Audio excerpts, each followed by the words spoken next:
We're in a world war, okay? World War III. And we could stop and define World Wars again. But basically, most of the major countries, or all of the so-called major countries, are now involved in a war. NATO, take NATO as a bloc. NATO is involved in the war against Russia. That's not Ukraine. Ukraine is no longer a country. Ukraine is part of, has been absorbed by NATO. So that NATO is fighting that war against Russia. That is every European country barring possibly Spain. And then we have Ukraine, which is NATO, bombing Egypt. And this is interesting. Egypt, that's North Africa. And then we have, of course, Israel bombing anybody them can find for bomb. Jordan, not to mention Gaza, Iran. And then you have Iran retaliating against the GCC, that entire block of UAE, the Kuwait, all of them in the GCC. And then you have Saudi Arabia entering.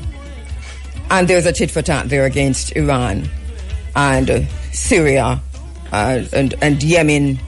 And so you have Yemen now, Ansar Allah, which is called the Houthis. We're understanding, all right, so I do have to go because I have my first guest.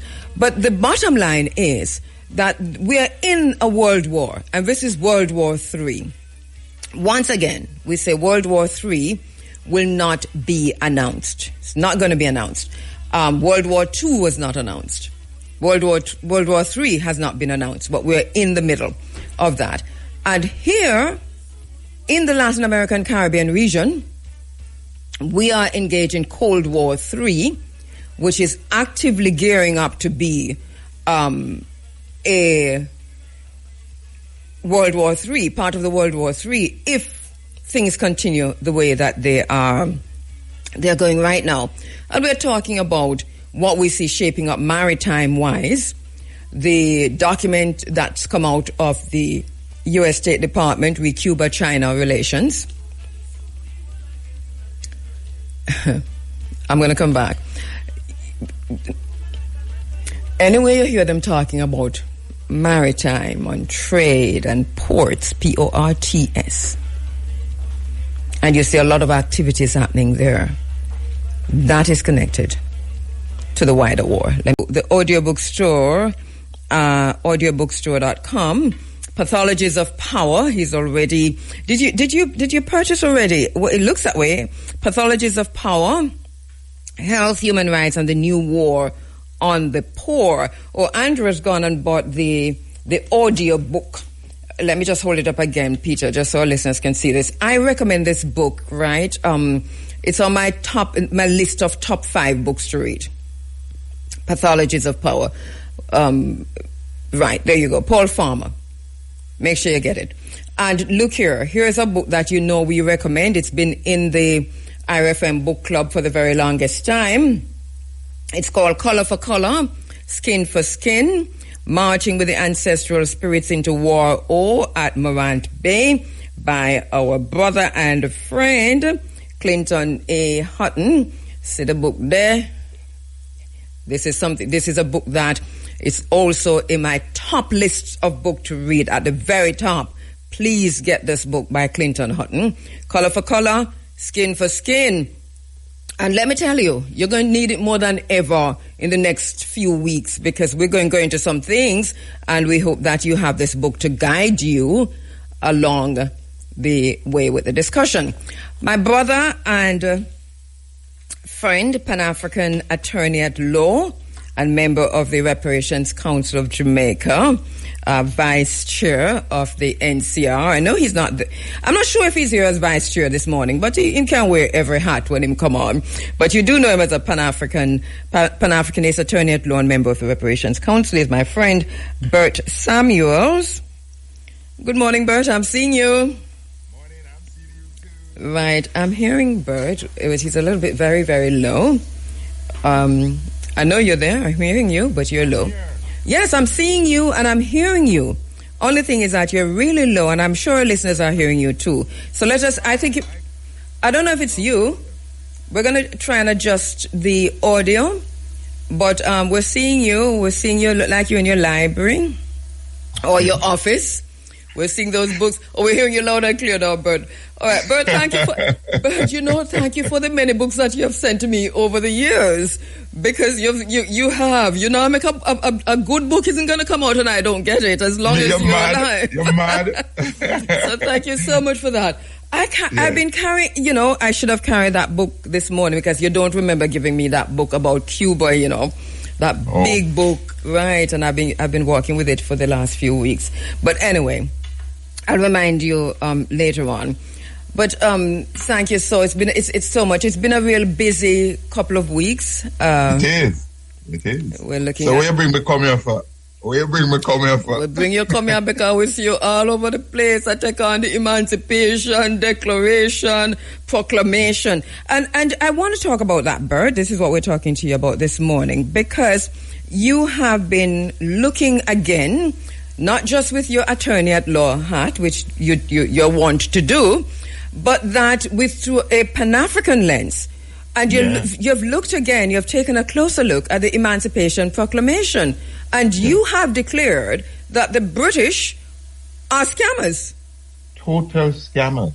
Talk to us about that. What is it? First of all, what does the proclamation say? I know I have some audio which we can't play because of the quality. But we'll hopefully play another time. But Bert, tell us first what the current proclamation says, and why are you looking back at that to say this is one of the biggest scams that they've pulled off on us African people, black people in Jamaica? Okay, so your listeners would know that the first thing they said is that 1838 was the time when freedom would have come, according to them. But the planters went back and said, the 20 million pounds you're giving us is not enough. It can't finish 1834. We want 4 more years on it. And they were rude enough to say, the first scam is, what do we sell the enslaved with? Why are we putting it off? They said, we need apprenticeship, that we need to be taught how to handle freedom. And that's the first scam. You tell a human being, like you catch a dog, you chain it, and you tell him you can't let him go yet because him don't know how to walk road. They think that we need to be taught about freedom when freedom belongs to us. So that's the first scam. So it's not just the 20 million pounds your listeners should know. The planters got an extra 4 years. So when the extra 4 years done now, they send this piece of paper down here to the governor to read out to us. And the horrible things in it that your listeners should know what the Emancipation Proclamation, those big words, what they mean. Talk us through it. Yes, go ahead. Talk us through it. The first thing in the Emancipation Proclamation is that you have about half of the paper setting out how good the Queen is and how great her governor down here is. And then the next thing they move into now is to say, listen, the English people have paid a lot and have done you a favor to be emancipated. Mm-hmm. And secondly, you see the hut them and the house them that want to live in. How many all right, you see the house and the hut them that want to live in. If we're not going to stay on the plantation, don't think it's your own them. You have to leave them. They belong to the planters.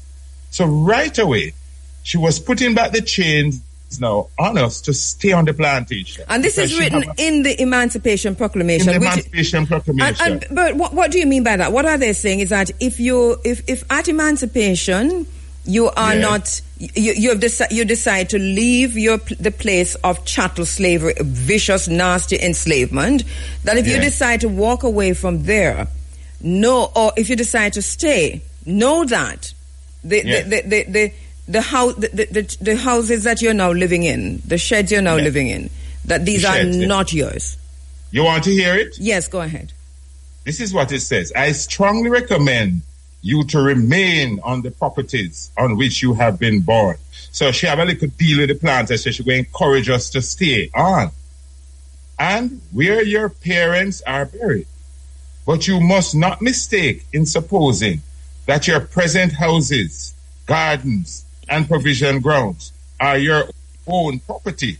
They belong to the proprietors of the estate, and you will have to pay rent to them and money and labor according to your employment, and you may agree to go there. So if we stay in, we must pay rent, or we must work in exchange to stay in the houses. But tell us she about... get the plant at £20 million. Yes. And she said, we can't even get the whole house then. Where we into? Mm-hmm. And we must stay on the plant. If we leave the plantation, we can't carry them, the piece of board them with us and go live out of bush with them. We must stay on that. That's the first scam that they did. Yes. She had a mission to tie us to the plantation. And what's interesting about that, and I want you to come back another time because we just want to go through the Emancipation Proclamation this morning, but to look at how we are still tied to the plantations and are still forced to pay rent, but also denied homes and land access and all of that. All right, what are the other scams? But before you go, hold on there, Bert, hold on. Before you go to the other scam, the language is very interesting. The language of the scam you just read, the one about, just the way it is almost it's devaluing further those that are fought for their emancipation, isn't it? Just look at the language. Yes. And so you want the next scam now? Yeah, the next scam. All right. Well, your listeners should know that there is a criminal act called vagrancy. It means if you're standing on the streets and a policeman come up and see and say, where you doing? I'm going to say, just stand up. You are a vagrant. You're an idler. So this is how she put it now. Because remember now, 100% unemployment, except for the plantation on the 1st of August. Jamaica was plunging to 100% unemployment. So what she says is now, she says that if you're idle and you will not take employment, but go wandering about the country, you will be taken up as vagrants and punished in the same manner as they are in England. So you commit a criminal offense if you are not working. So that is another thing now to tie us back to the plantation. And they create the vagrancy laws. So she and her planter friend them sit down and draft up this proclamation to keep us on the plantation. That's the big scam. And yes, we're talking 1st of August. I was celebrating, the Queen give Victoria, give her freedom. She gave us, tie us back on the plantation and create a criminal offense for those who don't go back. That's the scam. Yes, and that's scam number 2. So the entire, the point you've made so well, Bert, is that the entire proclamation is a scam. Totally. You want number 3? Please. All of a sudden, Kabu, she begins to say we should treat our women well. The men should treat them well and care for them. Now, these are when her planters were raping the women, right? And giving away them picnic. She never have a problem with it. All of a sudden, she wants us to care for those women. Like, you just see your neighbor have a nice dog and you want a puppy off of it. You say, take care of the dog, but we want 2 puppy out of him. That's exactly what she doing. She now felt that we should care the women so they can have a lot of good, healthy children to put back on the plantation. Because that the population of Jamaica was reduced from 1.5 million down to about 350 or 400,000 when slavery came. We were dying. We were dying off. So she wanted a good crop of African Jamaicans to go back on the plantation and go work. So she fall in love with our women all of a sudden. And once again, and I know you can for us, Bert, if you will. Let me take a quick break because I want you to read that part first. Let me take a break. 34, you want the part about the women now? 1838 at the Emancipation Proclamation, and Bert is arguing that this is a scam. Yeah, go ahead, Bert. She says now, this is how we must treat the women that her planters used to rape. Be kind to your wives and children. Spare your wives from heavy field work as much as you can. Make them attend to their duties at home in bringing up your children and in taking care of your stock. Mm-hmm. Scam number 4. Mm-hmm. This is the same people and we never love your great grandmother Kabu and work her to trash. Yes. All of a sudden, she's telling we must take care of them now. So she can get a better stock of workers for the plant. For free. Yeah, yes. Remember, 27 years after this Bogle walk 45 miles one way, to talk about the low wages and the conditions of our people, you know. So this is the emancipation, that Paul Bogle had to confront, and them hang him. Which is the same emancipation that we are confronting, and this is one of the reasons we say the promise of emancipation has still not yet been realized. Because scam number 5. Go ahead. I'm going to let you go through all the scams in the interest of time. So go right ahead. I'm not going to interrupt you again. Yes. Now, and now she's now in love with her children, or their children, where she works. Above all, make your children attend divine service. Pause. That is now, must go to this church where there is a white Jesus in the church, and where you're told that your blessings will be in heaven, not on earth. So she was now making sure that her version of Christianity, where we work for white people because we're black and we are condemned because we have committed the sin of being black, that she must make sure we go to church. Now, you think she loved her God? She wants us to be subservient under the Christian doctrine that she put on us. And that we must also go to school. All of a sudden, we must now pay for our children to go to school, to get her style of education. Don't forget that. Because Britannia Rule the Waves is from something where your grandmother had to sing in school, Cabo. My grandmother had to sing Britannia Rule the Waves. Britons will never be slaves. That's the education and the religious upbringing that she wanted us to now make sure. So when you look at this, it tells you exactly what the British thing was going to keep us in line. How much of these scams, keeping us in line, how much of these scams became entrenched in law from the Constitution, from the proclamation? So the first thing is that we had the Vagrancy Act. When I became an attorney in 1979, you still had the vagrancy laws on the books, where a police lock you up just because you're up and down. The second one is you can trespass. The law of trespass is criminal if you walk upon people's land. Because remember, that's part of the Stony God problem, that people were walking on the plantation and them locking them up for trespass. And that is part of what William Gordon and Paul Bogle was fighting against. So the carryover of the emancipation thing is into us. That is, we must look after our women and take care of them. So where is the social services? Where is the money to look after them? Must send the children to school. When did free education come? There was no free education. That we must send them go church. Yeah, they make sure Jamaica have the most church per square miles. That is one of the guarantees that it did. So that we could be indoctrinated in Eurocentric Christianity and also educating us on their curriculum to make sure that Africa is a dark continent. All of that was written in the books when I was going to primary school. And the Constitution is... Sorry, and the Constitution itself. The Constitution now. Oh, Lord, you're gone now. The Constitution has the Queen of England, Victoria... granddaughter is Victoria, is Elizabeth, So her granddaughter in a Buckingham Palace send her constitution down there where she's the head of state, she's the head of the judiciary, our Privy Council, and she's also the head of the legislature. Because she come here, when you were younger, maybe I'm a little older, in her address to Parliament, I heard her say, "My government in Jamaica," she said it. I feed them government down here. It is. And so here we are now, moving from all of that scam, the scam entrenched in law, entrenched in the Constitution, and up to this day remains so with many of the laws, the colonial era laws, still on the books that Jamaicans are still subjected to. Right. And when your Taki, our St. Mary Taki, decide to wage war against them accuse him, says Obia man again the strength, and they created the Obia laws. So they are saying, go to our Christian churches, but if you use African spirituality, you're a criminal.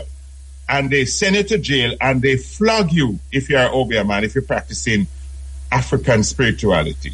So you go and the Catholic can swing their chalice with smoke or come out of it, and the Anglican, and them can brand the slaves, pan them back with hot iron. The Anglicans have admitted that. But the Obia man now, them hang him and cut off his neck rather, shoot him, cut off him neck after Morant Bay Rebellion done and put him head on a stake and march it through the street. Which Christian never do that in Jamaica too. And so you have gone ahead and you have looked at this, and in your own way, because this is what you also want to do, you have rewritten what the Emancipation Proclamation should have been, That's right. And what we. So talk to us about what you, with your legal Pan-African ancestral guiding mind, have come up with. I have come up with what I call the late but here Emancipation Proclamation of the former enslaved, and I have written it out in my own language. Yes. I must tell you this, Kabu. My voice, the gentleman who did it, has gone to the studio. It is now clean, and I'll give it to you. Oh, brilliant. We went to record in studio yesterday. Yes, so brilliant. That right, because we wanted to play this morning, but we're not able to. Yes, go ahead, Bert. So why you want me to No, man, read some of it, Bert. Of course you have to read some of it, Mr. Bert Samuel. Who's attorney at law? Nana Bert? Kabu, yes. I sent it to you, did I? Yeah. Let me see. Well, I think so, but just all right. Yeah. Talk us through it then. Talk us through it. No, me want to talk my thing. Yes. Really clever. Mm-hmm. All right, and we have Dobson saying, but we the Orland Emancipation Proclamation that take place every day. We barely own house and land. Police abuse we. We don't know how to treat women. Christianized cognition, white cognition. Our education is still a relic of colonialism. That's Dobson just sent that in. All right, go ahead, Bert. You ready? Yes, go ahead. So you really pay off master then?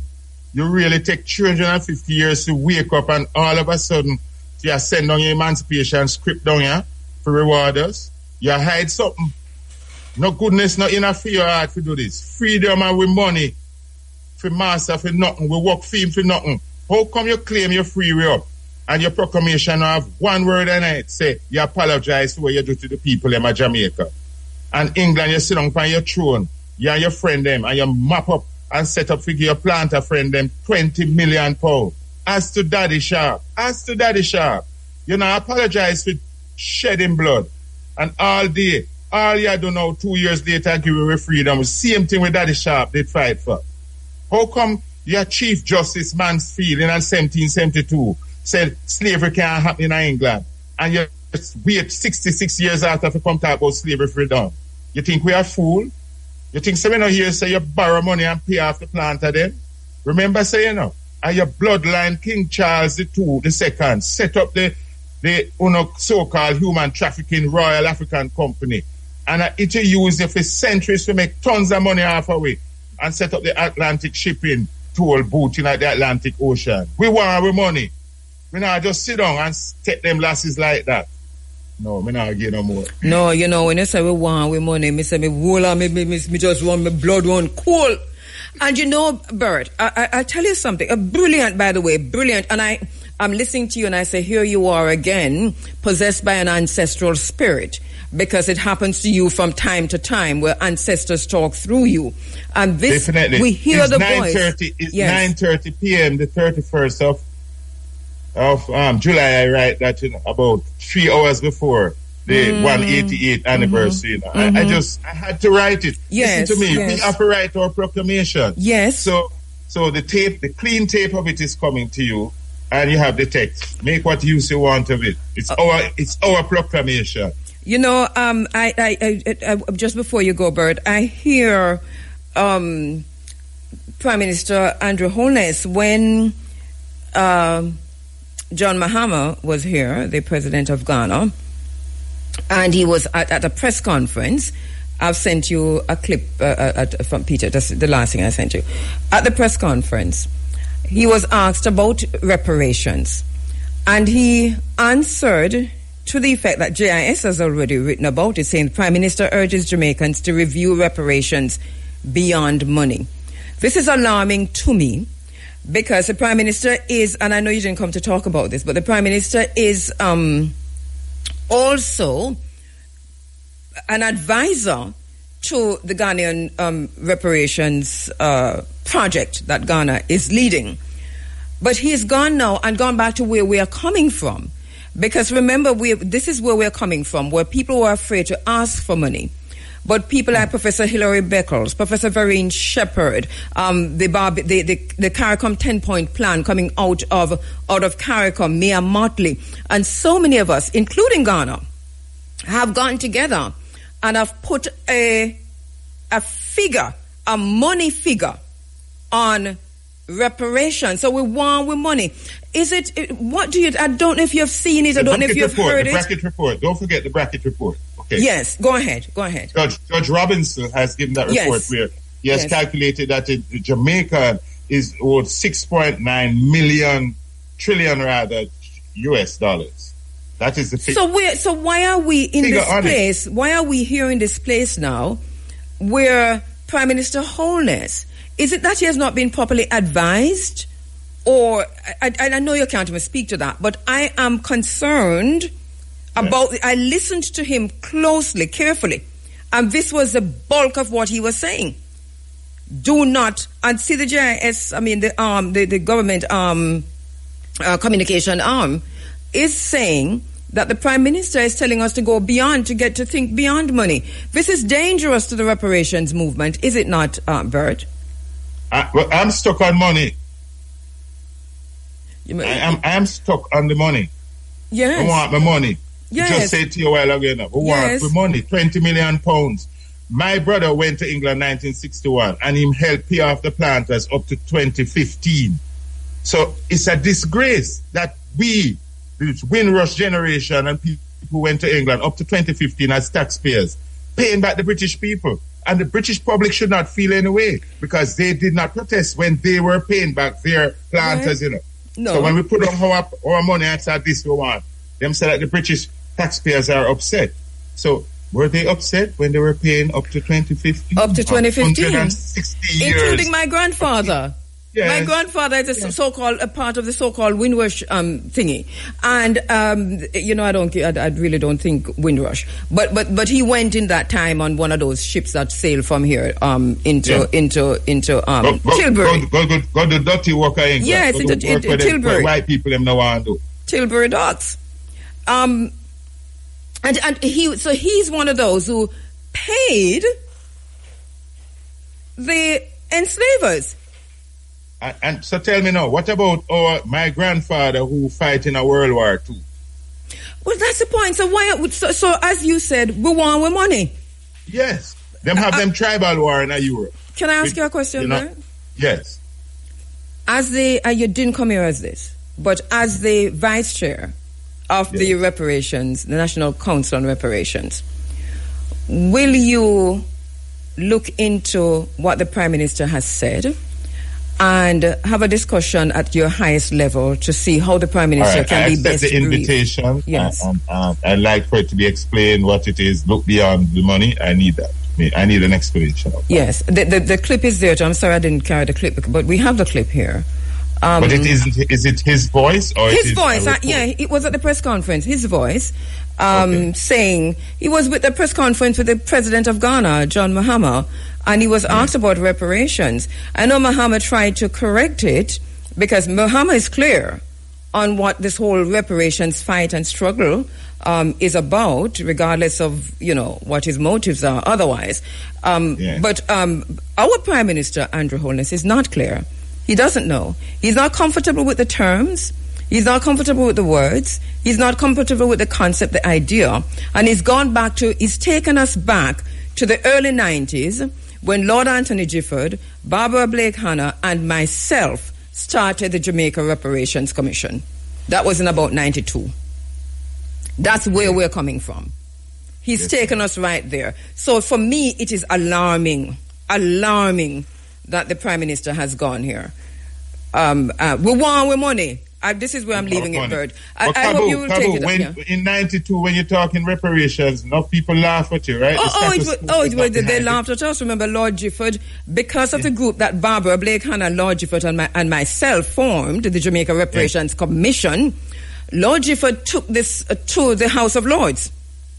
And he took this in that debate, Viscount Falkland, one of the boy them up there named Lord Falkland. Mm-hmm. He said that Africans are by nature forgiving and therefore we mustn't pursue reparation. Yes. So you see that forgiving tone that in some of our blood? Yes. That forgiving tone, me purge that, Well, this is the thing. That, This is the thing. How do we purge this? Because, as Kwame Ture says, the job of the conscious is to make the unconscious conscious. So that we're not. So right now, we're saying to Prime Minister Andrew Holness, you do not know what this struggle is about. In the same way that Ed Bartlett, the Minister of Tourism, does not understand the struggle for access to land and access to beach and access to the sea, so that he could come out on the weekend to say that we're lying, that we do not have access here on the island. So we're in a Batista situation. The conditions that led to the Cuban Revolution are the same conditions on the island here of Jamaica today. The conditions that led to the 1865 Morant Bay War are the same conditions we're facing today. You remember what the gentleman in Antigua said about the all-inclusive hotels? They are the new plantations. Can I invite you back? Yes, but I want to leave with this. You remember this? That's Ghana, isn't it? Me and my kids arrived in Ghana. In Accra. Look at me again, full of goose pimples. Ooh. Yeah. Yes, but from my head to my foot, goose pimples. So that studio version of my Emancipation Proclamation, studio version, will come to you. Yes. I'm giving it to you on Monday. Okay, we'll play it next Sunday, inshallah. Thank you so much, my brother, my friend. Bert Aluta Continua Victoria Iserta. Thank you, Bert Samuels, Pan-African attorney at law and member of the Reparations Council of Jamaica. He's a vice chair of the Reparations Council. He's an attorney at law, and the work he has been doing on this island is phenomenal and continues to be so. All right, going to go to my next very, very special guest. I don't know if he's in the room as yet. Going to be talking to Professor Kojo Yanka, former member of Parliament and Minister of State in Ghana. He's a founder and president of the African University College of Communications. And we're standing by to speak with Professor Kojo Yanka when the People's National Party is in power. Because when the PNP is in power, the PNP brand me as a JLP. When the JLP is in power, the JLP brands me as a PNP. But like Peter Tosh, I'm not a politician, but I suffer the consequences. So the dossier, I had to consult with the elders of the community. And I'm talking about the elders at the highest level. Elders in Jamaica, elders in the United States, elders in the United Kingdom. And the consensus from the elders at the time was that the work you're doing is too important to put your life in the kind of jeopardy that your life is in right now, and to put you in a situation where you could even lose the space that you're functioning in. So we think that you should drop the story. And I dropped the story on the advice of the elders. So I had the dossier, right, which had gone through with a fine-tooth comb. And I want to thank my brother Kwame Pianke in the United States, because some of the information regarding the research I was doing, when I started doing the research and started talking about it on radio in Jamaica, the websites were deleted, the information deleted, and this is how I became so close with my brother Kwame Pianke and found out that we're even cousins along the way. And he heard me talking about it, and he heard me saying that I was being threatened, and he heard me saying that the information was being deleted or had been deleted. He's an engineer with knowledge of computer technology, computer science. And he called and he said, listen, nothing can be deleted completely from the internet. I bet I can find the information you want. And I said, call me if you could. I'd really appreciate that. And he spent some time, and within a week or two, he said, I've got it. They did delete it, but they haven't gone through the paces that they should to get this properly deleted from the internet. And the bottom line is that we found all the information. So all the threats that came to me from the PNP operatives at the time, they gradually subsided. But I think even to this day, when I see some of them at the very highest level who were part of that, I still see the anger in their eyes, and I still feel the distrust, and I still feel that, you know, if you get too close, they might just do something. Now, I'm saying this, I've said it before on air, this is not the first time I'm saying this, that I was forced to drop it. I've talked to my daughter about it. I said, it's my pelican brief. It's my pelican brief. And if you've seen the movie The Pelican Brief, you'll understand what I'm saying. Now, I am creating another dossier. It's not the PNP that is in power this time. It is the JLP. But the dossier is once again connected to the Africa Union and connected to Jamaica. And so the question I'm asking this morning is Jamaica and Ghana lying to us? Are Jamaica and Ghana lying to us? That is a question that we must answer. I'm also creating another dossier which is asking, who is designing the memory of Morant Bay? Who is designing the memory of Morant Bay? What networks of professional, commercial, tourism, and architectural relationships are behind the team selected to design a major national heritage institution on the site of the 1865 Morant Bay War, or as many know it, the Morant Bay Rebellion. And we're asking this question because Morant Bay is not an ordinary development site. Morant Bay is Jamaica's most politically charged historical space, or one of. Paul Bogle and the Morant Bay War or Morant Bay Rebellion is not anything to joke with. I don't think we get back Paul Bogle's skull yet, because they moved Paul Bogle's skull. Paul Bogle is so dangerous to the system that they moved his skull into some of them skull and bone institutions overseas and drinking all kind of wines and stuff out of it. And if you think I'm lying, you got to see what Benin is asking for today. Benin is today asking for the return of the skull of one of their greatest warriors, and not just him, but all the other skulls that they have taken when they beheaded them, when they hung them, because they rebelled against the government of France. And they are demanding that the skulls be returned. When these demons kill our warriors, them keep them teeth. We just buried one tooth for Patrice Lumumba. Out of everything that we could find for Patrice Lumumba, because they dissolved him in acid, chopped him up and dissolved him in acid, and the demon who did it, who oversaw that whole process, kept one of his tooth.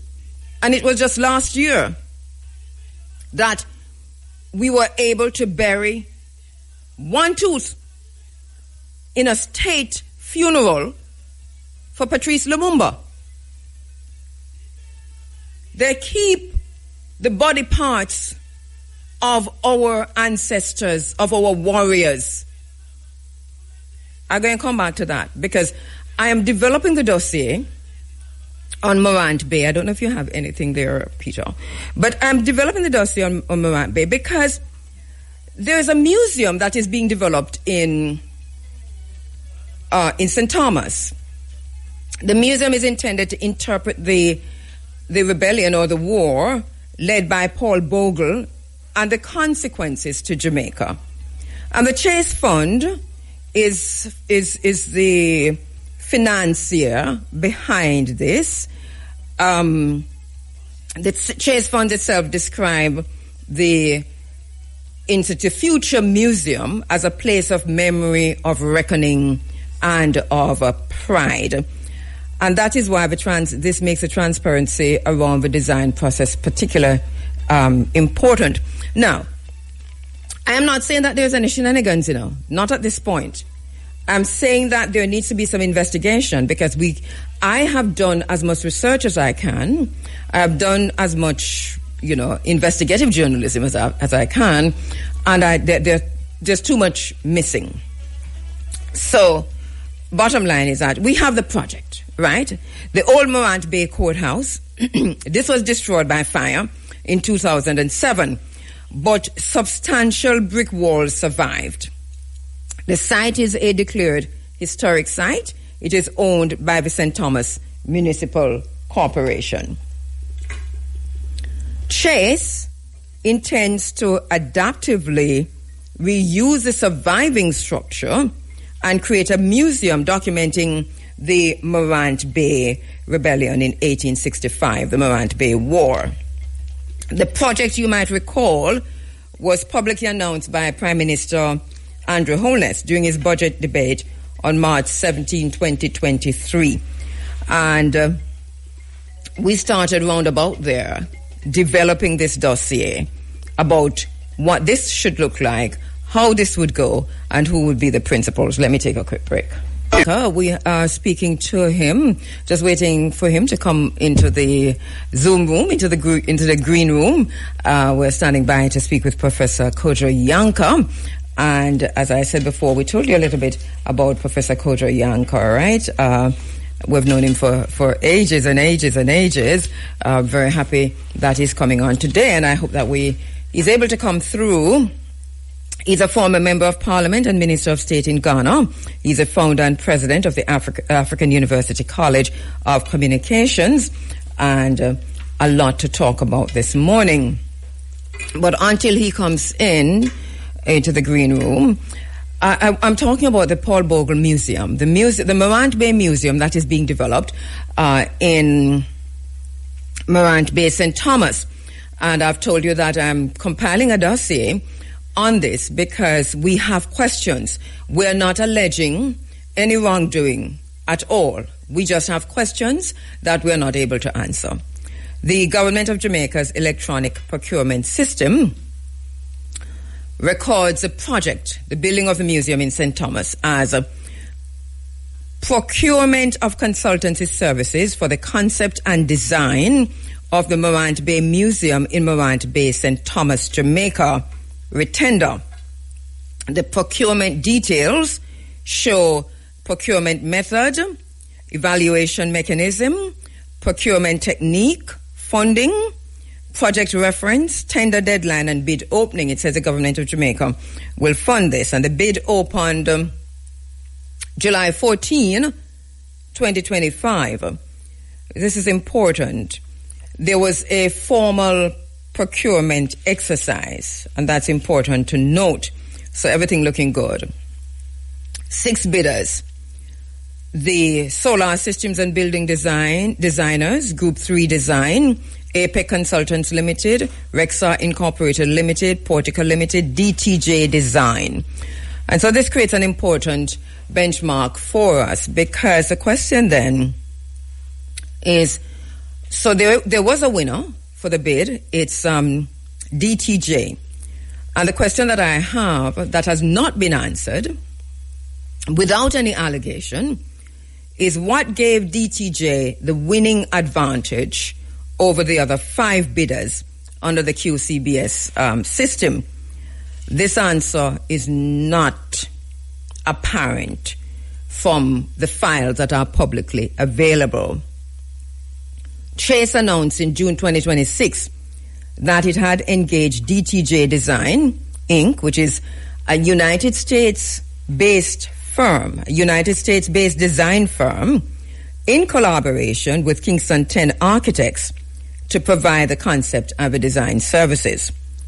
And the contract was signed in March 2026 and is expected to run for Union and Jamaica. The second is this dossier on the Morant Bay Museum, and the third is asking the question, what if Jamaica and Ghana are lying to us? What was the real reason for the visit of the President John Mahama to Jamaica? So here is the thing. The DTJ team visited Morant Bay on 18 to 19th of May and began preliminary design work. They have also now joined, they've announced that Kingston 10 is the Jamaican architectural firm that will assist DTJ, the American firm, to build this museum in the name of Baba Paul Bogle. Paul Bogle is our ancestor warrior, and we have a lot of questions about how all of this is going to be interpreted. I'll come back to that later on in the program. As I said before, we are developing and creating this dossier. If we get answers, then obviously that will be the best thing. But as it is now, there are no answers. All right. Also, we want answers regarding President John Mahama's visit to Jamaica. And we have also developed a dossier, and we're developing a dossier around that. And we're posing the question, what if Jamaica and Ghana are lying to us? What is the real reason for John Mahama's visit to Jamaica?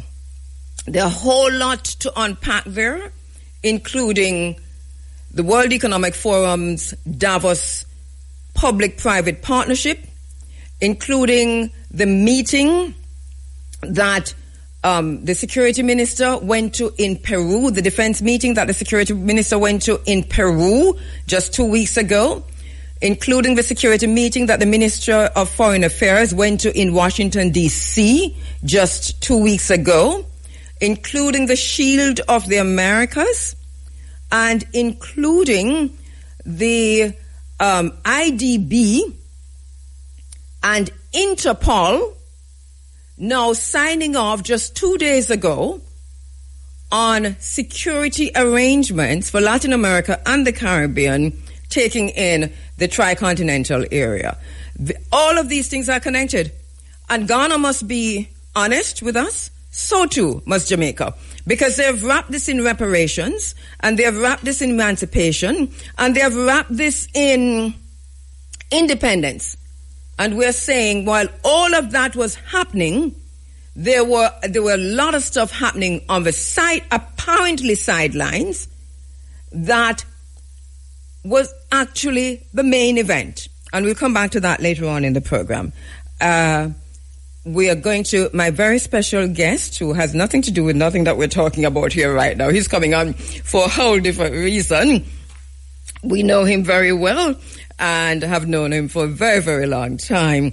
Professor Kojo Yankah, former Member of Parliament and Minister of State in Ghana, founder and president of the African University College of Communications. Professor Yankah, thank you so much for joining us. We've talked so often on this program, and this is the first time that you're actually on a Zoom, so thank you so much for doing this.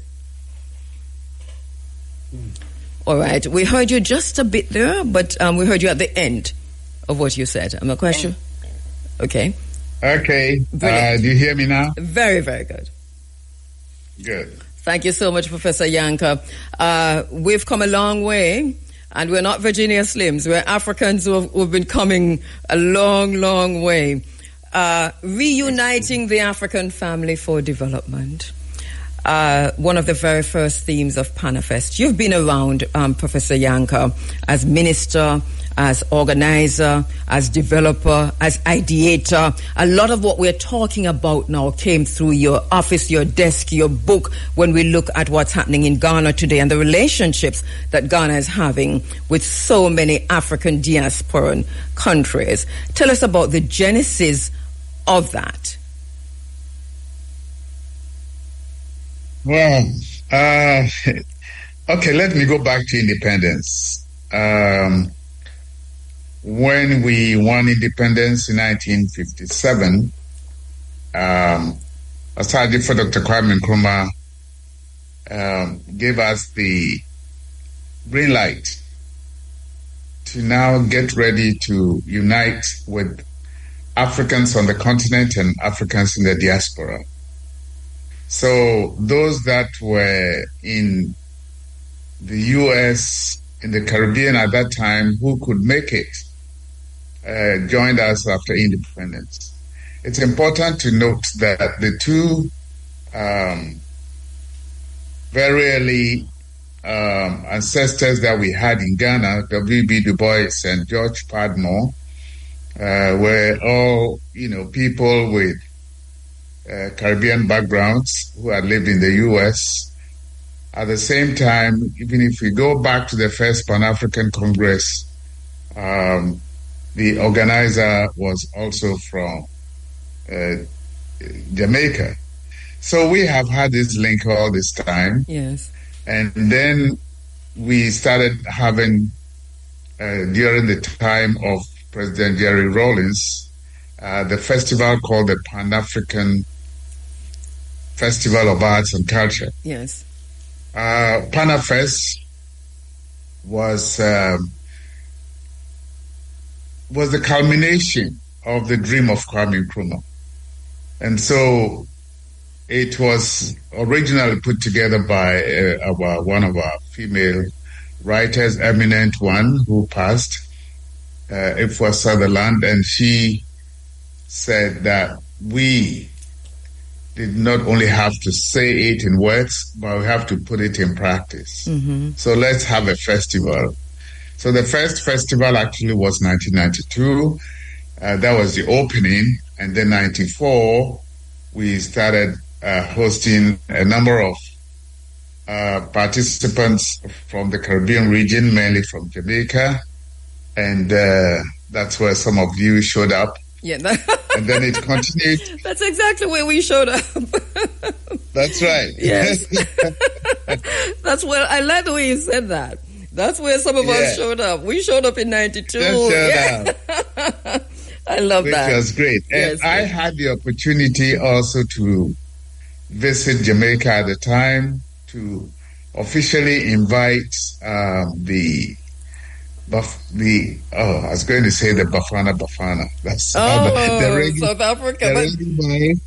But we're good still. To come and invite the Reggae Boys and then a team of cultural performers and activists to come to Panafest. So I think that was 97. It was 96. 7. Mm-hmm.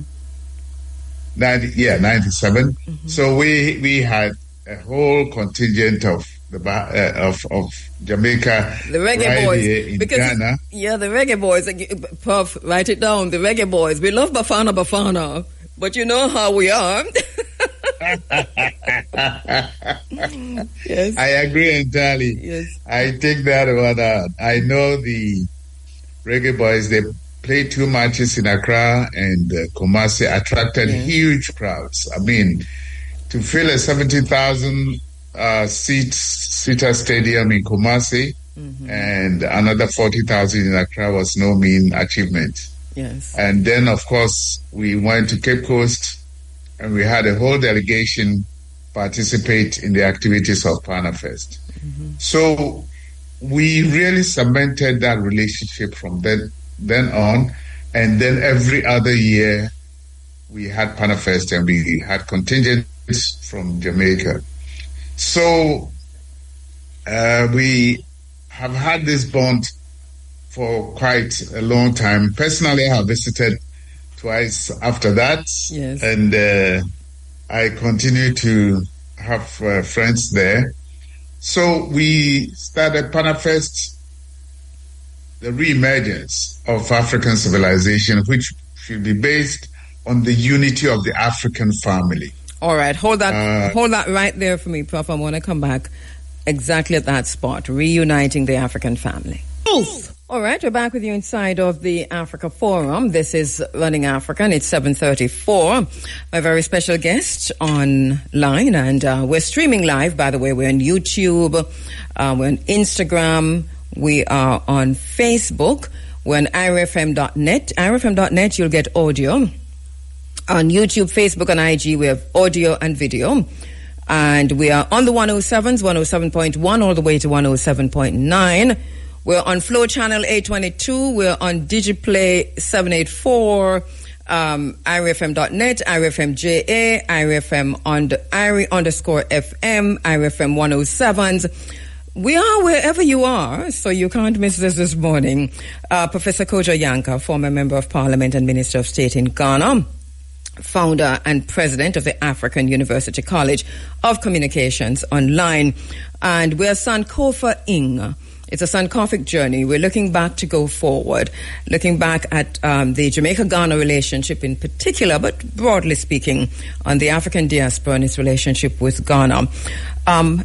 Later on, Professor Yankah, as you pointed out, the question of reuniting became central to what Ghana was thinking. And I think this happened especially moving from Osagyefo for Dr. Kwame Nkrumah right into the thinking of J.J. Rawlings. And he came to Jamaica in 97, of course. In 98, we were back there. But this reunification, or reuniting the African family, what I noted when I came to Ghana, which made the world of difference for me as a young journalist, was that we were always saying reuniting the African family, but we never said for development. And Ghana said for development, and that made a difference. How important was that phrasing and that narrative to where we are now and what we're becoming? Indeed. It was necessary at that time first to know each other because we had been separated for a very long time, historical circumstances. So it took quite some time, and I must say that each government and their orientation also lend a lot of support to this concept. So after Kwame Nkrumah, yes, we stayed for some time until Jerry Rawlings appeared on the scene, and then he also left. But during that period, I must say that we did a lot of work with Jamaica, and we knew the challenges, or the government knew the challenges. First, the connectivity in terms of connecting from Ghana to Jamaica was quite hell. I mean, to travel from Accra through London or through the United States before one gets to Jamaica still presents a problem. But I know that there were efforts at that time even to get Ghana Airways and Jamaican Airlines to get into some agreement so we could get here faster. But if you ask me, I really wonder how so many Jamaicans now live in Ghana and how did they get in? So yes, good question. Good question. It shows that distance was not a problem. Yeah. And one of the things and Sister P, you know very well, will answer you by saying every year, I think the only year we didn't leave 2 or 3 people in Ghana on our trips to Ghana for Panafest was 92 when it was only 5 of us. Eileen Thomas Gifford, myself, Lord Gifford, and their daughter, and Sister P, and it was 6 of us, and Sister P's daughter, Sabira. So we couldn't have left any one of us behind. But but as of, and that was called the Black Star Liner, of course. But as of then, 94, 96, so 97, 98, and even today, we still have people who, as we go, remain in Ghana. And this, I think, is critical. And I want to come to why that is possible and how that became possible even out of the thinking, honoring Osage for Dr. Kwame Nkrumah, but out of a thinking of what Panifest and the work that was done there meant and created, the space it created for something like that to happen. So that space was created to bring people of African descent to Ghana every other year to celebrate in the arts, culture, literature. There were a lot of seminars, academic at the University of Cape Coast. We had people going into the dungeons. And I must say that even the idea of having to change the name started from our interaction with Jamaicans, because I remember most of them were very angry that we still called it Castle. Yes. The debate is still on, and I know that a petition has been sent to the Minister for Tourism to go upstairs and hope that maybe not this year, maybe by the next Panafest, there should be a change of name. And the reason is simple. Originally, the structures were not for trading in slaves, because other trading activities went on before the desire of Europe to want Africans transported outside of the Gold Coast then started. So it was kind of the residence of the governor. It was also the place where a lot of the trading in gold, ivory, and other products took place. So the change into slave dungeons came when the chattel slavery started. But all the same, we bonded and we kept the dream alive. A lot of academic discussions, a lot of women-to-women discussions, a lot of discussions between youth all around the world. And then we had our big derbers, and we even had the programs for naming. Of course. Those who wanted to take on Ghanaian names. Yes. That was quite something. A spiritual journey it was for us, Prof. It was a spiritual connection as we sat there through those naming ceremonies. Yes. So all the efforts were made. The spiritual linkage was important. The knowledge was important. The politics. But then through it came development.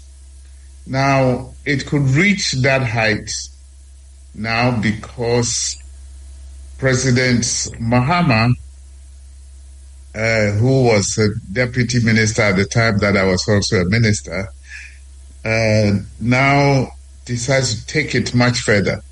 So he gets the African Union first. Of course, let me put it this way, before I lose the credits to be given to other governments, we ensured that African Union considered people of the diaspora as the 16th region of Africa.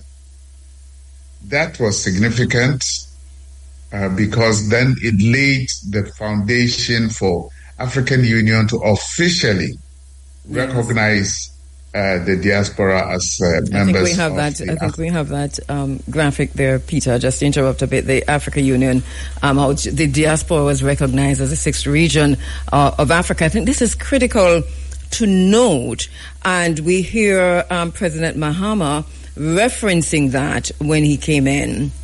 for those of us who are aware that that was something that had happened and that we weren't necessarily taking advantage or tapping into that in the way that we should. But now we're seeing the reporting around it, and it makes a difference. So now the development comes in focus, I think. How important is that declaration, that sixth region of Africa at the Africa Union for the African diaspora? Give a signal to not only people in Ghana or Africa, but also those in the diaspora to now get closer to understand that we were only separated by historical circumstances. So, and it was very clear that it didn't matter what kind of citizenship you were holding, what kind of nationality, but people of African descent could contribute to the development of Africa. So investment opportunities were created, and delegations started coming from various parts of the world, from Brazil, from Colombia, from the Caribbean, and of course from America itself. And the diasporas also included the Africans who have stayed out of the continent for so long and therefore had to look back home and contribute to development. So it's also got popular in various parts of the world, and development aspect came into the whole relationship. And so it wasn't just a festival, but now let's go further. Mm-hmm. Let's look at what are the strengths and the weaknesses of each other, and then collaborate and get much closer. Yes. And I believe that is where President Mahama has done so great, particularly in not just seeing it as a document on the table of the African Union, but taking it further together with other Caribbean leaders to look at the whole question of the slave trade, the consequences, reparations, what is needed for us to now get much closer. So I think we've come very far, and some of us are happy that we are around to see the family forming properly. And these were, as I go into the break, these were the discussions at the colloquia that happened over time. I remember when Lady Eileen Thomas Gifford raised the point at the first colloquium, which was to say the right of abode and the right to return. I remember interviewing her then, and asking her, what does that mean in practical terms? You have called for the right to return from the colloquium, and people applauded. What does that mean in practical terms? And then in Ghana, on every media, they were discussing that. That meant something to us.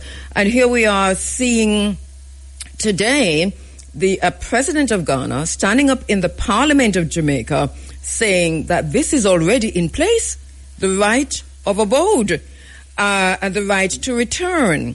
I think this is such a significant milestone. Let me take a break. And just so you know, I think you probably heard when you came on, that in this space, which is a space of Amilcar Cabral, we are, and Patrice Lumumba, and all of our warriors, we're raising, and Fidel Castro and Che Guevara, I'm just saying, that we're raising questions in this space about how reuniting the African family for development, how this might be in a precarious position in that Africans who were leading this process are being sidelined, and how the extent to which the private sector, which is owned and operated by the very same globalists who are running the world, have now hijacked that process, and the extent to which,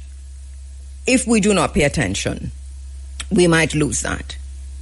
So this is something that I'm putting on the table because this played out in Jamaica when President Mahama was here as an investigative journalist. It was very clear to me, and we're going to be talking through that later on in the program.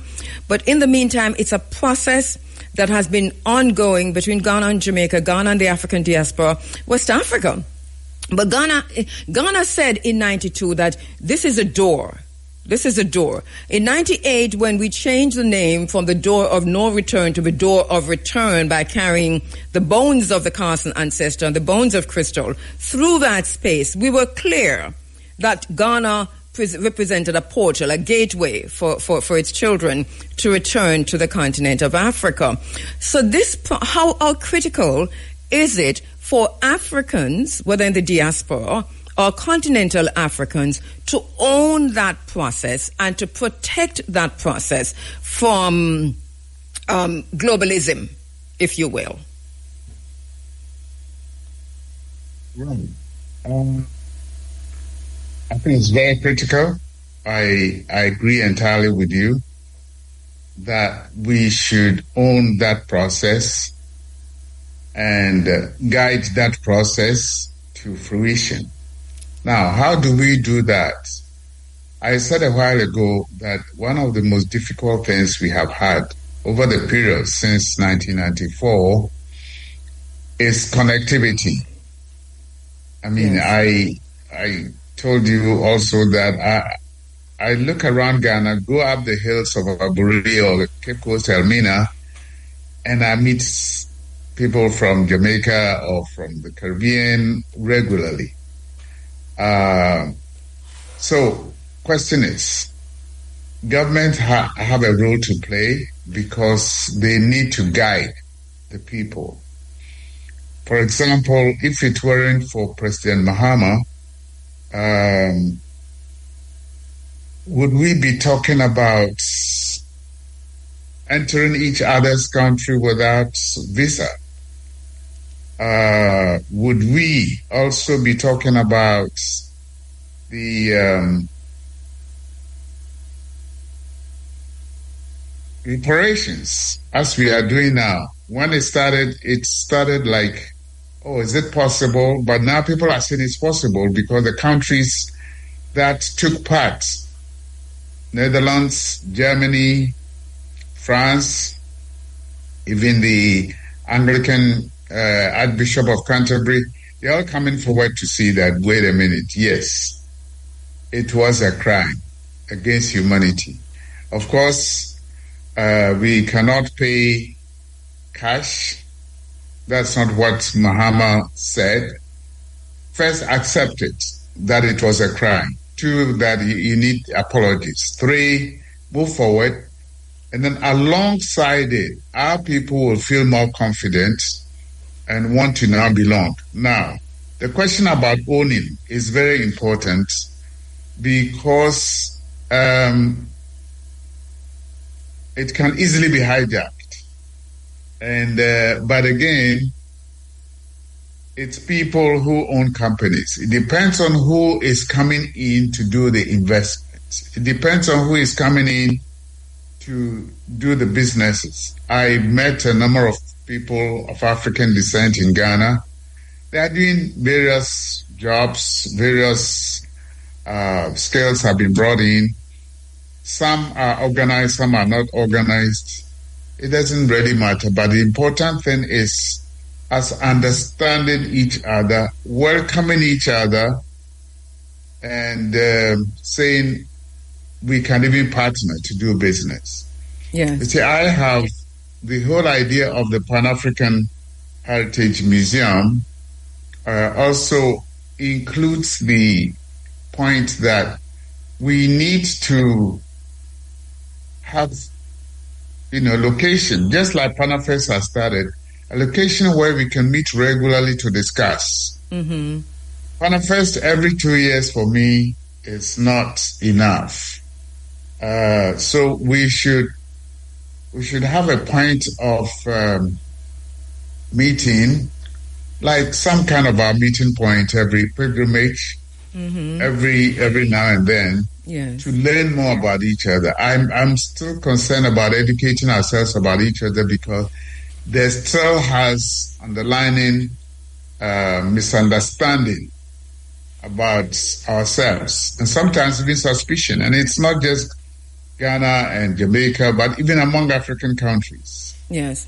Well, we saw Nigeria. what we saw playing out here for President Mahama's visit It's pretty interesting when you look at what's happening at the ports. The Observer has been reporting on that, the Jamaica Observer, not in the way that we're reporting, but they were kind enough to carry for the videos and the photographs of that meeting at the port. The port is pretty critical now. We are, we have a situation in Jamaica where public-private partnership is driving everything at the expense of the masses of the Jamaican people. And President Mahama has walked right into it.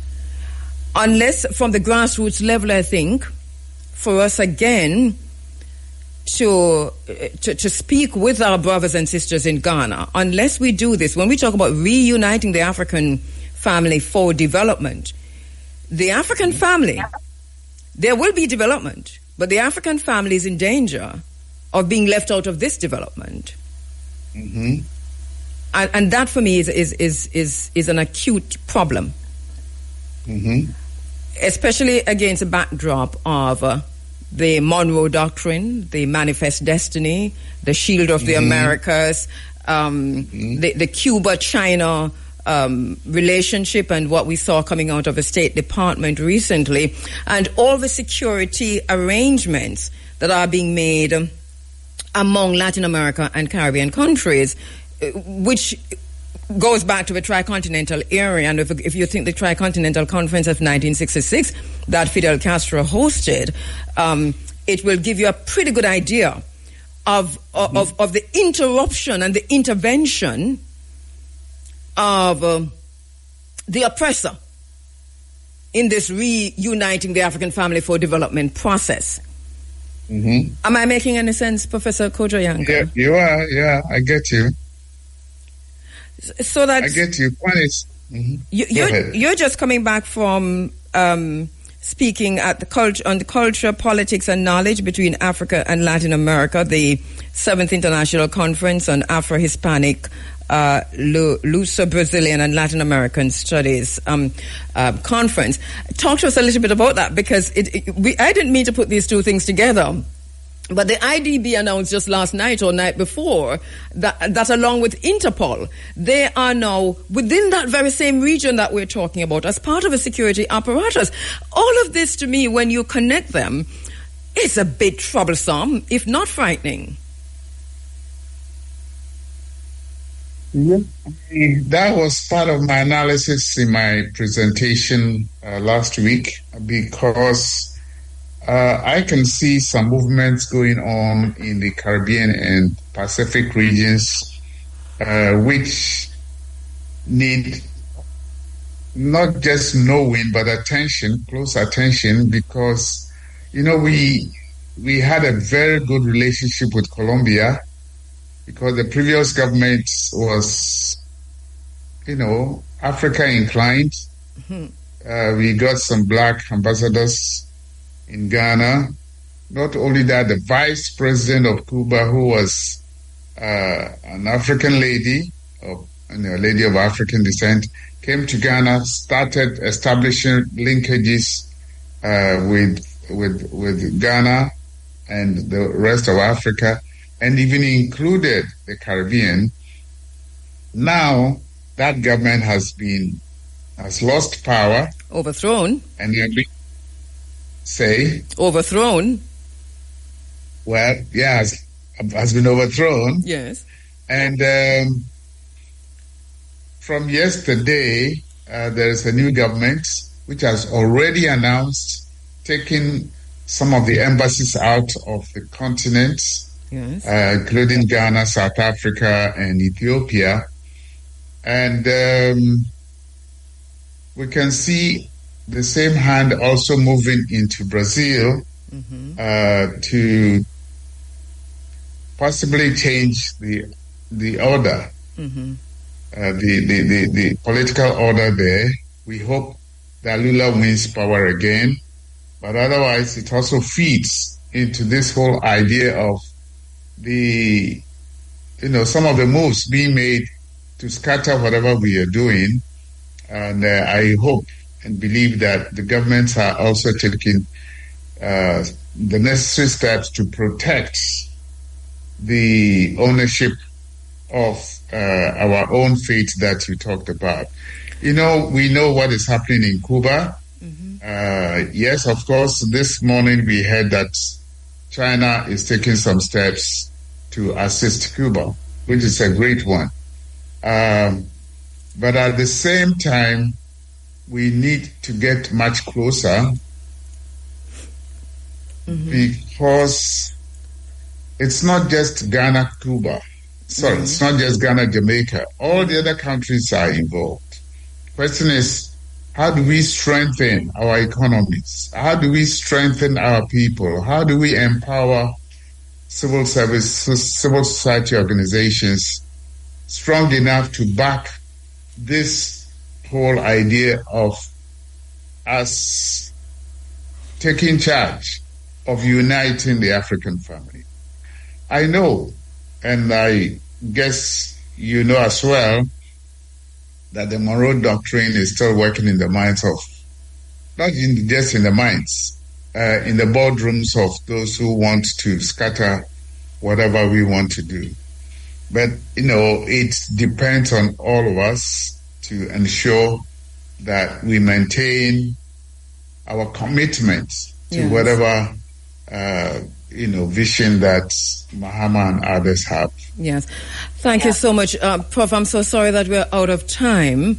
And it's only because I have another guest coming on at 8, our brother Omer Johnson.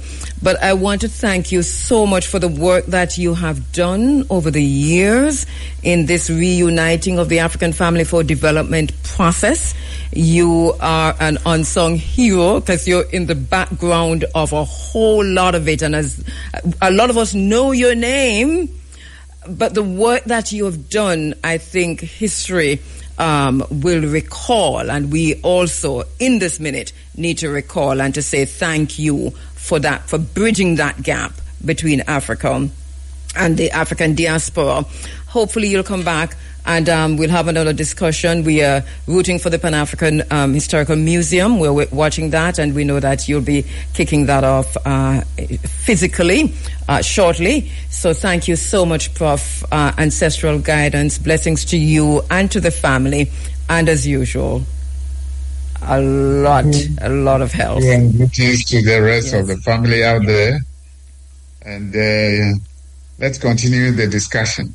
Of course, and Sister P just texted in. She says hi.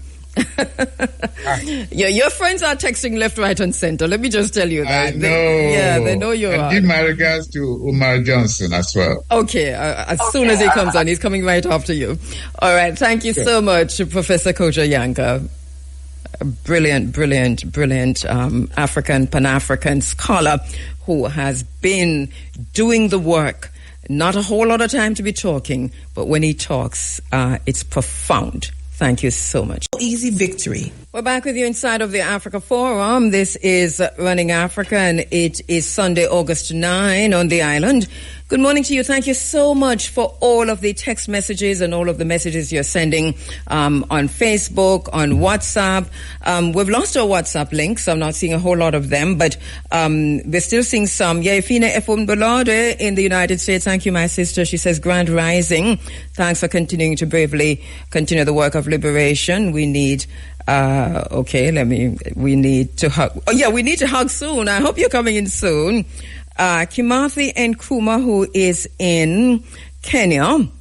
So Kimathi says, I'm going to see if I can read it. Siku unjuma sasa Kabu ma'at Kiru. So he says, good day. Hi, Kabu. Right. Then he said, Murotani Kabu. And I in the schoolroom listening, and, sound like a alwa, them word, and then he says, Murotani means teacher in the Kikuyu language of Agikuyu, or the Kikuyu people. So Murotani. Okay, thank you so much, Kimani and Kuma, who is in Kenya. Also, K. Azikwe, thank you so much. He says, may the ancestors continue to guide Mr. Samuels. Yes, I'll pass it on to Bert. And All right. Irem says, blessed morning, my sister. I would like to share how we can do, but don't do for each other. And he talks about what's happening physically on the island. My garbage hasn't been picked up for a while now, even though I see the truck collecting from different points. I assume it's because I'm not in the position to tip them. It's like governments amongst government, even though I pay my taxes for land. And he says that might seem like a small thing, but comparing to other challenges that we have, but the mindset, he says, is what makes us uncomfortable. And you're so right, my sister. My brother. And Dennis Isis Miller, thank you, Isis, reminding me, okay, elevated mind frequencies, control your mind, control your world. This is going to be Monday, August 10, that's tomorrow at iNation Lounge. Guest speaker, Dr. Cheryl Chong. Dr. Cheryl Chong, how you doing, my sister? And Kalila Rose will be there, Military Man, Empress Minot, and Nastic will be there. So that's at iNation Lounge, and that's tomorrow. All right. Rasti and Sister Audrey says, love to you, my sister. Blessings to you both also. We're standing by for Dr. Omer Johnson, who is scheduled to be on the island next week. He'll be at iNation Lounge. He'll be speaking there live as part of iNation Lounge's tribute to Morlemu Marcus Messiah Garvey. So we're standing by for that. Hopefully he'll join us. I know he's traveling and might be finding it a little bit difficult to call in. But if he calls in, which has been confirmed, then we'll have him online and in the green room. Let me see. All right, let me see what.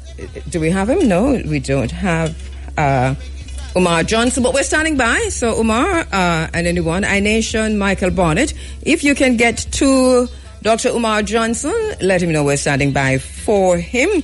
I know that there was a little bit of confusion with Eastern Standard Time, and so he was preparing for 9 o'clock because we said 8 a.m. Eastern Standard Time. But Jamaica is permanently on Eastern Standard Time, even though some people get it wrong sometimes. And hopefully he can rearrange the time, even though he's traveling, to be here for this 8 o'clock. But let me just say quickly that I've been talking about my dossier on the Morant Bay Museum and the questions that we have. We've gotten to the point where I pointed out that DTJ, an American firm, has gotten the contract to build the Morant Bay Museum, and that the Kingston 10 architectural firm on the island is a firm that will be working along with DTJ. We should point out, though, that they are not necessarily equal. It's not like both of them won the contract. The contract was won by DTJ, right, which is the American firm. Kingston 10 is on the island here. The public procurement record identifies DTJ Design as the awarded contractor, and Chase describes Kingston 10 as DTJ's local architectural partner. So until we see more of this, we cannot say what is what. DTJ, in fact, won the consultancy contract and is working with Kingston 10 Architect at its as its local architectural partner. And so the distinction that we're making is critical. It's important to make the distinction because the investigation warrants it. We're paying close attention, though, because as I said before, and I'll talk to you more about this dossier, but let me tell you what the questions are, right? There's a connection to be made. DTJ is connected to Sandals, Ocherias, and I'm saying there are no allegations being made at the minute. They're just questions. DTJ Designs its own portfolio, lists Sandals Resorts as a project. More importantly, DTJ's Resort Archive currently records Sandals resorts alongside a substantial portfolio of resorts and hospitality work. So that takes us into tourism. This is not to say anything about Sandals. I mean, Sandals does what Sandals does and does it very well. But what this does now is to take us into a tourism portfolio when we're talking about Paul Bogle. And that's why there are questions. So DTJ also categorizes Sandals under its resort hospitality portfolio. There is a qualification to be made. It is crucial because if you check the portfolio, the current portfolio date is April 9, 2026.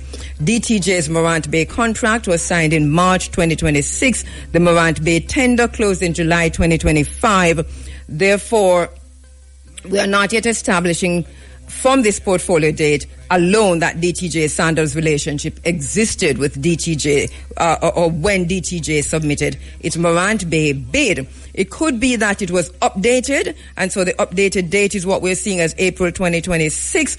But we have questions, and as an investigative journalist, the question at this stage is, when did DTJ first enter into a Sandals relationship, and what exactly was the Sandals project? And that needs documentary confirmation.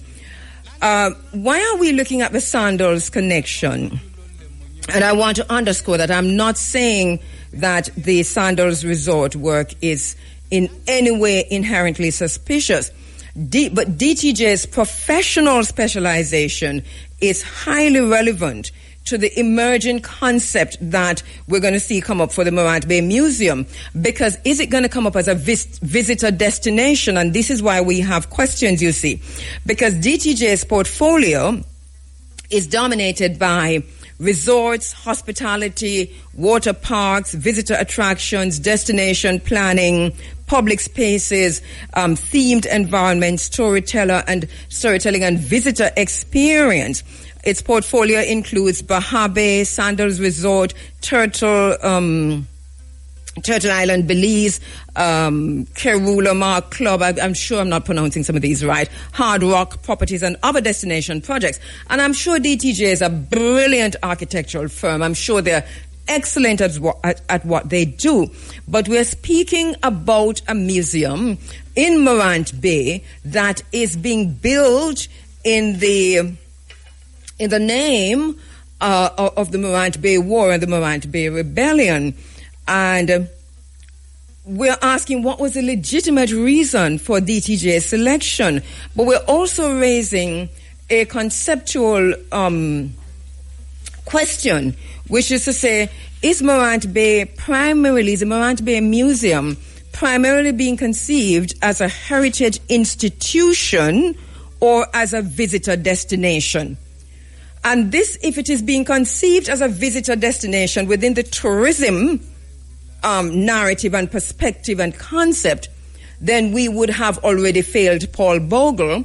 Then this would be a cardinal sin.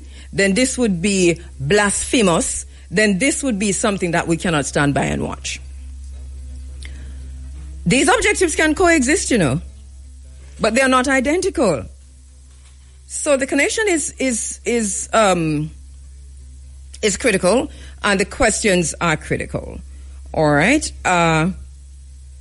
The Kingston 10 Architects, right? Kingston 10 is a local firm. Kingston 10, we've got some questions there. Kingston 10 is a brilliant firm. Once again, this is not an allegation. We're raising questions as an investigative journalist because, as you know, we are Paul Bogle Pinckney. We are children of the Morant Bay War. We are the returned Letitia Gohegan. We took up the first stone and threw it at the Morant Bay Courthouse. We're still fighting against landlessness, against lack of access to land. We're fighting the colonial mentality. The heritage of Morant Bay is our heritage. It is not a tourism heritage. And we've been to Egypt many times. And Egypt, the museums are not designed primarily as tourism attraction. They are designed to show the history of the country, even though we see that changing under current government. But I'm just saying. All right. Kingston 10 architects. There is a connection between Kingston 10 and Chris Blackwell. Now, once again, no allegations are being made, but questions are being raised at 16 minutes after 8 o'clock in the Africa Forum.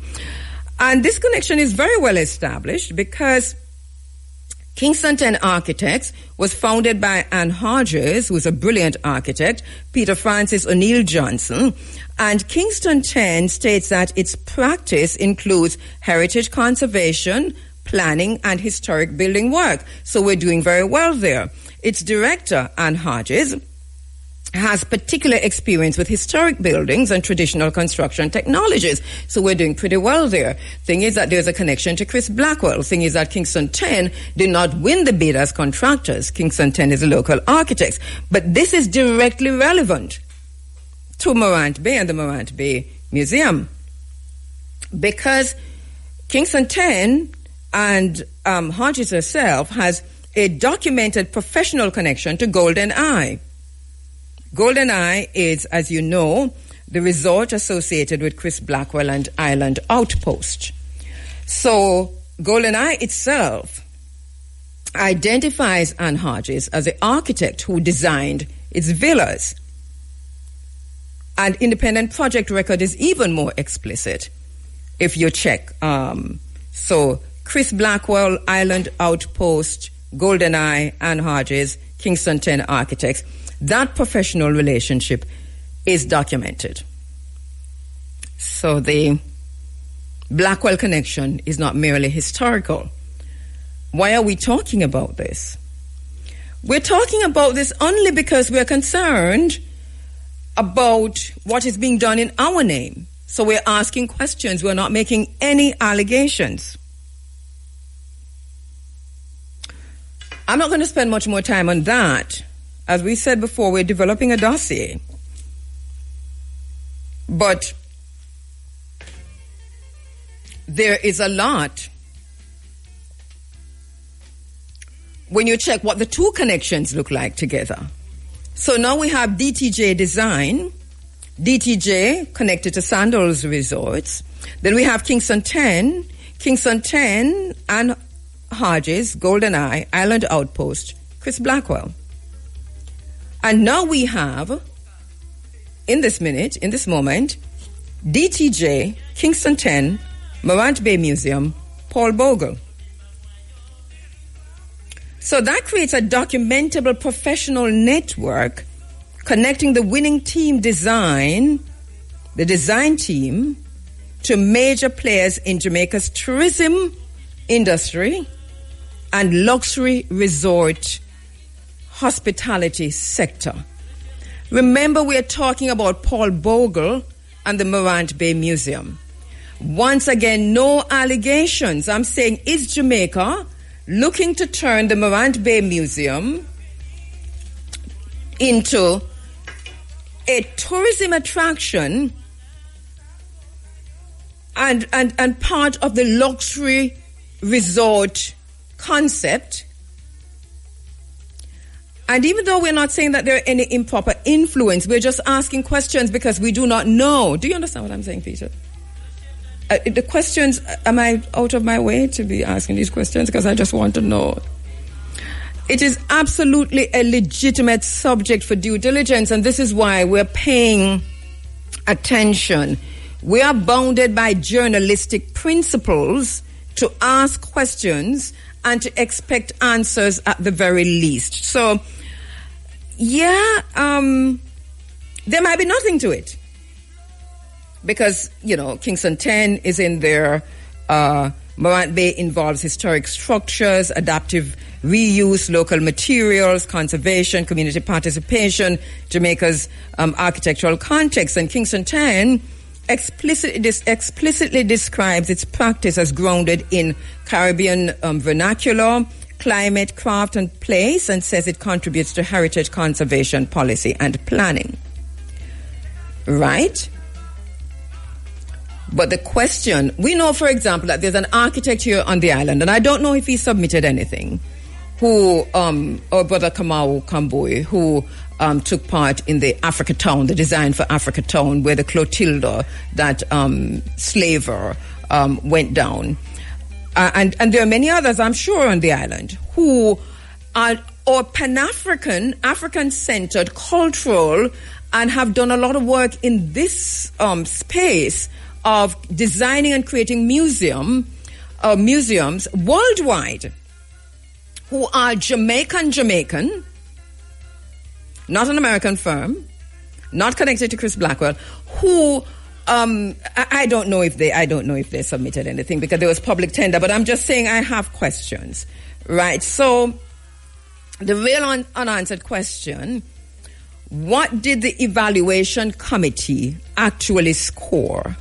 QCBS, which is a quality and cost, are combined in the selection process. The publicly visible procurement record gives us bidders and procurement method. It does not, in the material that we have seen so far, given us the detailed evaluation scores. So this is what we need. We need the technical scores, we need the financial scores, combined scores, and the final ranking. We need evaluation criteria, we need weightings, we need minimum technical threshold. I've done my research. We need who are the members of the evaluation committee. We need to find out whether or not there were conflicts of interest declarations. Conflict of interest declarations. Because I don't see how you're going to do a Morant Bay Museum with a tourism mindset. Because Jamaica's tourism is not ecotourism, it's not heritage tourism, it is plantation tourism.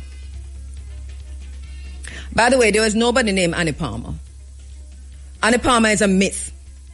And there is nobody in Jamaica, there's no physical living person who live and dead and buried anywhere that was named Annie Palmer in that story about Annie Palmer.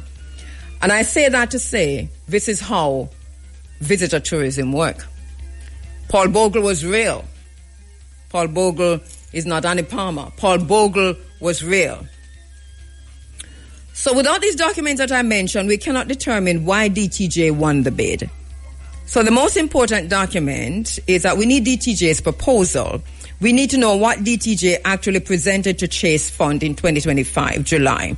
Specifically, we need DTJ's proposed team, who was named. Was Kingston 10 included from the beginning, or was Kingston 10 brought into the arrangement after DTJ won? Previous experience. What projects did DTJ present as relevant? Did the proposal include Sandals or other Caribbean resorts? Because you're talking about conflict of interest, right? Museums, historic sites, visitor attractions, heritage projects, and Kingston 10 experience. What projects were highlighted? Was GoldenEye among them? Was the Blackwell relationship disclosed as part of the firm's relevant experience? These questions can only properly be answered by examining the proposal. And we talk about the evaluation committee. This is another major situation that we are trying to close this gap, right? We need the names and the institutional affiliations of everyone involved in evaluating the proposals. Then we need to establish who appointed them, what were their qualifications, what were their roles, did any have previous professional relationships with DTJ, and did any have relationships with Kingston 10? These are questions that we're saying must be answered. Also, did any have relationship with Sandals? Did any have relationship with Chris Blackwell, Island Outpost, or related entities? Were conflicts of interest declarations completed? Were any evaluation or evaluators recused? Once again, I'm not making allegations. We're doing investigative journalism out loud. And it's just because we are not getting our brother Omer Johnson while we've gone into what is left to come and what is left to be done. I'm merely asking for documentary evidence to properly and satisfactorily answer these questions. The award value procurement in the procurement record looks like 35 million or something like that. The public's record establishes DTJ as the awarded contractor, but we still need to establish what the professional fees are, the reimbursable expenses, DTJ's share, and Kingston 10's share, other consultants, taxes, payment schedule, deliverables. And this is especially important because the current phase. All right, so I have my brother, Dr. Omer Johnson, who is, hold on there. Dr. Omer, I'm live on air. We're expecting, are you able to join by, you want to see how we're working this out on air, Dr. Omer? Are you able to join by Zoom?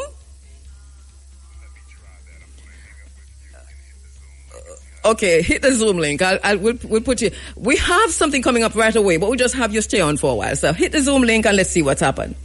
All right? Okay. So my brother, diligent, I don't know, he's not getting to us, but he called directly. So the timeline, the chronology. So we have March 17, and this is important. March 17, Prime Minister Holness publicly announced the proposed Morant Bay Museum. In 2024, Chase begins a formal procurement process. In 2025, the project is retendered through GoJEP. 14th of July 2025, the final tender and bid opening. 6 bidders are recorded. Do we have Omer in? On March 11, 2026, DTJ is awarded. Look at my brother Omer Johnson. Hold on there. Let me just go. My brother, how are you doing?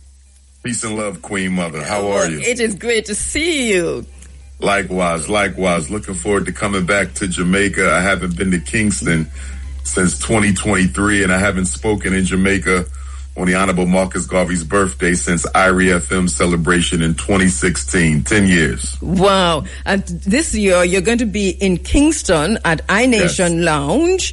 And we are going right into our Supreme Ventures draw, but we do have 2 minutes. So let me just give you the floor and you tell us what's on your mind, because this can't be an interview. Just tell us about you coming into Jamaica. Well, I'm excited. You know, I'm a Garveyite, die-hard. Pan-Africanism is what I live and breathe. It's what I exist for. It's what I fight for. And of course, Jamaica is my number one support island in the Caribbean. I've been all throughout the Caribbean, throughout the world for that matter. I was in London last Saturday keynoting the African Reparations Day March, and that was a very, very jam-packed attendance and program there. So shout out to the brothers and sisters in London, Nana Kwaku and the African Reparations Day Council. And I don't get to Jamaica as often as I would like to. I was invited 2 years ago by IRIE FM to return, but I had already confirmed Garvey Day in Costa Rica. Costa Rica has one of the few remaining original Marcus Garvey properties. They still have their Liberty Hall from the days of Garvey, and so I keynoted interrupted you because we have. Can you stay on while we do? Sure. All right. So let me just have Dr. Omer Johnson stay on with Natisia Bahad Singh at this minute. We'll be speaking with her, but just a little bit late while we do our final round with Dr. Omer Johnson, Prince of Pan-Africanism. He holds a Doctor of Clinical Psychology and is a certified school psychologist. He focuses on the mental health, behavioral tracking, and academic struggles of black children. We have spoken to Dr. Omer in this space many times about even his own thoughts on ADHD, which he rubbished many years ago. Thank him so much for that. And he, of course, has a paternal link to Frederick Douglass. Dr. Omer Johnson is on the phone lines with us and will be in Jamaica in short order at iNation Lounge, that is in Kingston, for the iNation and the team's tribute to Marcus Messiah Garvey Mwalimu. Is coming in after many years. Dr. Omer, quickly, as you were saying earlier, it's been a while since you've been back on the rock, which is Jamaica. We've asked you over time many times, what does Molimu Marcus Messiah Garvey mean to you? And as we reflect on the many years and where we are today, looking at what we see happening just globally, the geopolitics of it all, what are the questions that Molimu would be asking now? But not just that. What are the answers that we should be providing to the questions, to those very questions? That's a great question, Empress. At the top of the list, I think that the Honorable Marcus Garvey would be very disappointed in the way in which the African Union has still not yet agreed to function as a United States of Africa. The decisions that come from the African Union are not binding on the member states. They volunteer to accept the various decisions and proclamations. It is still not an African continental government. There's still a lot of holes that need to be filled within the African Union. So number one, I think he would be very disappointed with the fact that the African Union does not yield the power continentally that it should. Along with that, I think he would be equally disappointed when he looks at the amount of debt, the amount of slave debt that African nations continue to accrue, not just from European powers, but also now from China and even East India, putting ourselves further and further into economic slavery by countries who don't want to do anything but partition Africa and exploit it for its resources. In the diaspora, I think he would be very disappointed in the amount of Africans in the diaspora, particularly children of the transatlantic slave trade, and how we have not come together as much as we should. There should be a strong organizational link amongst all children of the transatlantic slave trade from Canada all the way down to the bottom of Brazil. And that has not yet happened. And we need to make that happen. And of course, throughout the Caribbean as well.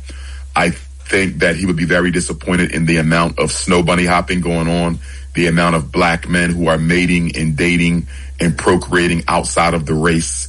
In America, for example, Empress, it has been predicted that if black men continue to make babies with non-African women in the United States, by 2050, most black people in America may very well be mixed race. And not only that, because we do accept mixed race Africans as family, but they will not even identify as black.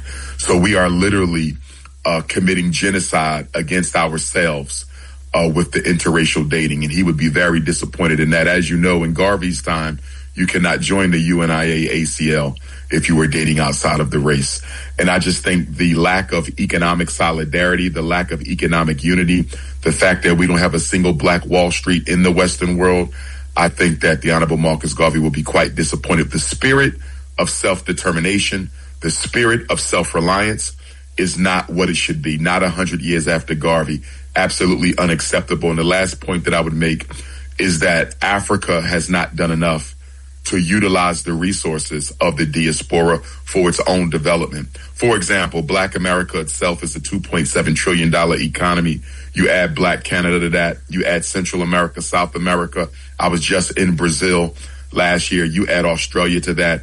You're looking at you add the Caribbean to that. You're looking at about $10+ billion that could be utilized for the regeneration of Africa, but they rather take loans from China. They rather take loans from the World Bank, the IMF. They rather take loans from the former colonial powers instead of tapping into their own children throughout the diaspora. So there's a lot that it's still left to be done for us to realize the dream of not only the Honorable Marcus Messiah Garvey, but Osajifo, Dr. Kwame Nkrumah, and all those great Pan-Africanists who followed Marcus Garvey's lead. And I know you're coming in to speak, a special guest to speak at the event on Monday, August 17, 7 p.m. to midnight at Nation Lounge. Admission is love and light, forward and full joy, they say.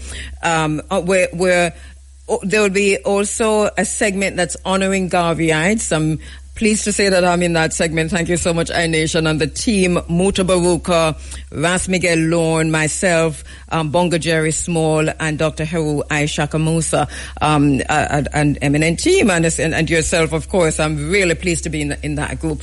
But tell us, what message will you be carrying? What challenges will you be raising? And what will you be saying to the Jamaican people when you come in for Monday, August 17 at iNation Lounge?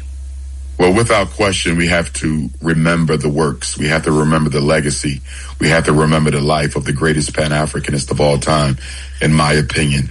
And we also have to speak of the context of the success of Garvey within the United States in particular, where there was a long legacy of Pan-Africanism before the arrival of the Honorable Marcus Messiah Garvey. But what made him so distinctly different and uniquely successful is he gave Pan-Africanism its first global movement. There were Pan-Africanist movements before the UNIA, but none of them were global in scope. And so with him arriving in the United States right after the death of Pan-Africanist Booker T. Washington and right after the death of Pan-Africanist Bishop Henry McNeill Turner, the tide was set. Pan-Africanism needed a leader because the great ones had all gone away. And so Garvey showed up at exactly the right time when Black America was down on one knee. The lynchings were at an all-time high. Black soldiers returning from World War I were being lynched in their uniforms. The Red Summer of 1919 that saw race riots all over America. It was the perfect timing. And as you know, Empress, with any great movement, the people have to be ready. The leader has to be ready, but the timing has to be perfect. Right. And Garvey showed up at exactly the right time. God dropped him into a situation that he was born for, and he took complete and total advantage of it. And he gave us an example of what African people can do when they are united. And he gave us an example of what Pan-Africanism will be if we just put it into motion. And then I want to tie that to the current predicament of African people throughout the world. Jamaica. Okay, we look at what's going on in Trinidad and Tobago. Our brothers and sisters in Trinidad are suffering under one of the most vicious forms of East Indian racism. And we can even tie that back to the United States, where we are getting ready to also, American Africans, the Black freedmen who built this country, we are about to also suffer from a new wave of immigration that's going to focus on the East Indians. Wow. As you know, the number of white people in the world is getting smaller and smaller every day. They've already been a world minority. They're becoming an even smaller minority. And whenever that happens, they have to reach out and choose another racial group that they want to adopt as probationary whites to help them maintain power. And they have chosen the East Indians. It is absolutely clear. That's why the FBI director is the East Indian. That's why the vice president's wife is the East Indian. That's why the mayor of New York City is the East Indian. The most recent former vice president is an East Indian. And one of the top ESPN commentators is an East Indian. You've never seen this many East Indians in positions of prominence. We see the same thing playing out in the United Kingdom and other parts of Europe. Absolutely, so absolutely. It begins to make sense. My brother, I'm cutting into you only because we're totally out of time and we have already taken 15 minutes of Natisia Bahad Singh's time. Yes, ma'am. But yes, ma'am. I'm very happy to have had you online, and we're looking forward to hearing from you when you come in for Monday, August 17th. I hope you'll stay a few days afterwards and don't just rush back and come in the studio with us and let us open the phone lines and talk to the people. Absolutely. And just for the benefit of the group, they can reach out to me if anybody wants to message me on WhatsApp. My number 215-989-9858. It's been public for 21 years, so it's fine. And that's 215-989-9858. Jamaica, I love you. It's been too long. Can't wait to see everybody on Monday at Nation Lounge, downtown Kingston, near the old Spanish Town Road. Make sure you're there at 7 o'clock, and we going through the night. Pan-Africanism or perish, Marcus Garveyism or get back. Oh, there you go. Thank you so much, Dr. Prince of Pan-Africanism, Dr. Omer Johnson. He'll be in Jamaica, so stick around for that. A quick break. And a friend, Natisia Bahad Singh, I think that I'm sending you something there, Peter, where Natisia, and we did play this before, that Natisia has been named as a member of the legal panel of the Reparations Commission out of Ghana, the Global Reparations Group out of Ghana. And she has gotten her letter and all. I know today is a very, very busy day for her. It is also a day of reflection, but she has stopped for a minute. She's on her way to honor the memory of someone who's close to her. So she stopped for a minute to talk to us about some of what's happening. Natisia, I'm seeing you. Morning. You're on your phone this morning. Greetings. Hold on there. Yeah, hearing you now. No, you are muted. Unmute yourself. Okay. No, not hearing you. We're seeing you looking as beautiful as ever. Okay. My apologies.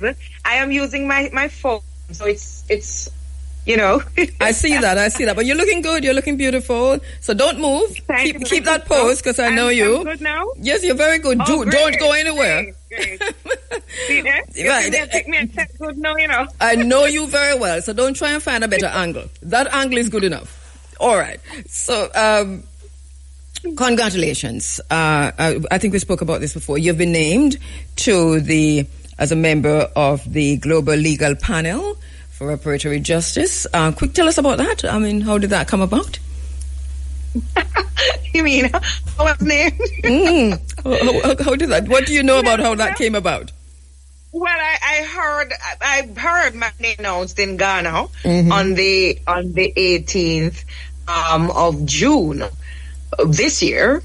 Obviously, I would have had some sense that it was going to be announced. So it didn't just fly out of that, how these things are done. But it was such a privilege to hear that announcement. Even though I was not on the continent at the moment, it still transcended to Jamaica and to all of us. It was indeed a privilege. You know how we do ancestor work.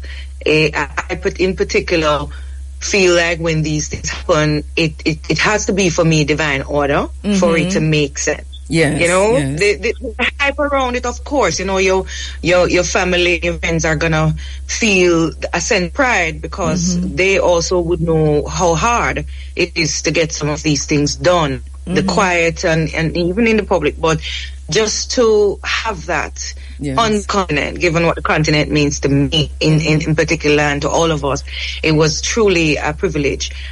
If I may extend to say also, having some of my mentors, the persons who made me who I am today in the reparatory justice movement, being on the ground and hearing my name, given all that they've poured into me, it was truly also for me a full circle, a completion. Yeah. As you would know, that well, even though I'm from Rastafari background, and so repatriation is the ideology that I grew up on, hearing grandfather, brother Sonny, and my mother, and all that side of my family is Rastafari. And so it would not have been strange to me, the concept, especially repatriation. But formally, you and I would know that I was brought into the fold by Professor Vereen Shepherd and did a lot of work on 3/4 of the things that I would have learned, especially the grounding, and we'll come back to the grounding as to why I'm having this conversation. The grounding in any subject matter is important. And one of the things you have to... Yes, one of the things that happened here, the last time you were in studio, I think, or the second to last time, is that you had actually gone online and you were raising some questions about why whether or not Jamaica had co-signed onto the reparations, the petition that Ghana, led by President Mahama, had carried to the United Nations for reparations to be declared a crime against humanity. You'd raised a question then, you deleted that, but I'd taken a screenshot, so I was able to ask you about it. But now that we've had John Mahama in, and obviously that question still remains, and it's interesting that on the back of that we're also seeing many weeks after the from the opposition a question being raised about asking Jamaica to answer for that. I know you're not speaking and can't speak for the opposition, but you raised this question a long time ago and for a particular reason. Are you any clearer on whether or not Jamaica had co-signed onto that, or although you said no, they hadn't co-signed, but are you any clearer now that John Mahama, the president, has been in? I couldn't be, Kabu. I couldn't be clearer because I think the questions were very pointed questions to the government, to people. Even I read the press release of the opposition, like all of us, right? Because it was the biggest thing coming out, asking these questions at that time when the president was here. And even then, we didn't get a response. We cannot be clear what our government and people in power are doing if it's not transparent. That's one. We are not privileged to certain information, and access to information is just that. we have a right to access the information, and when we ask these questions, it's not because we want to say to shame person. It's really to say, if you have participated, it would be really good to know, because it's an extra thing to celebrate. Voting is not the only part of this process. As you would know, you have a pen holder on certain issues at the UN level, and co-sponsorship is something that other countries do. It's just a normal course, especially as somebody who studied international law. You would understand those areas. I understand the process. So we don't see certain things taking place in the steps. It would naturally raise a question.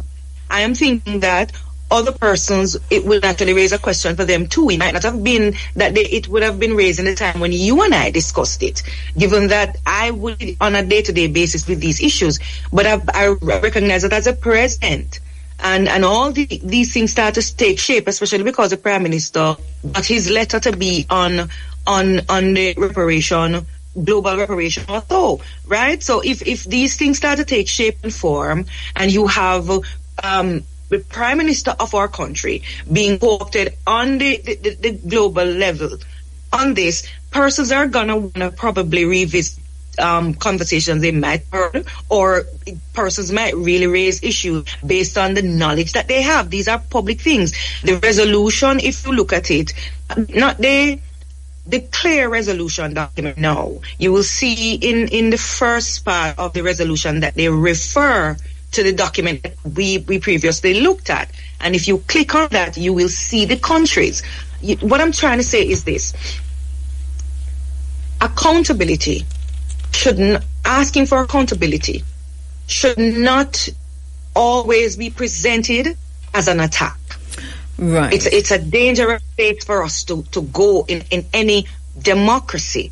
And I have been trying to not have people silence me because of the uncomfortable nature of the things that I'm probing as a human rights Afrocentric advocate.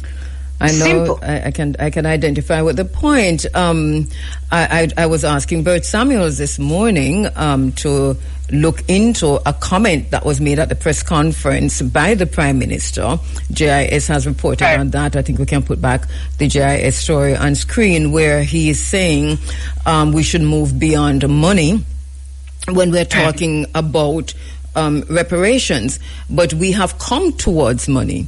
For many years, we heard from the early 90s that we should move beyond money. But a determination was made in those very same periods of the early 90s to move towards money, including in the CARICOM reparations 10-point plan. Did you hear the Prime Minister make that comment? Or have you heard about it? And what's your thinking? You're part of the legal committee of the very same group that he is an advisor on. I heard the Prime Minister's comment. I also heard other comments. I can't speak for what he is thinking in a fulsome way. What I will, because compensation is an integral part of the process of repair. Mm-hmm. This is not us pulling out of a hat what we think out of passion. There are prescribed laws, and that's how I work. Mm-hmm. I don't do opinion in this, especially with reparation. There are cases, Georgia factory case.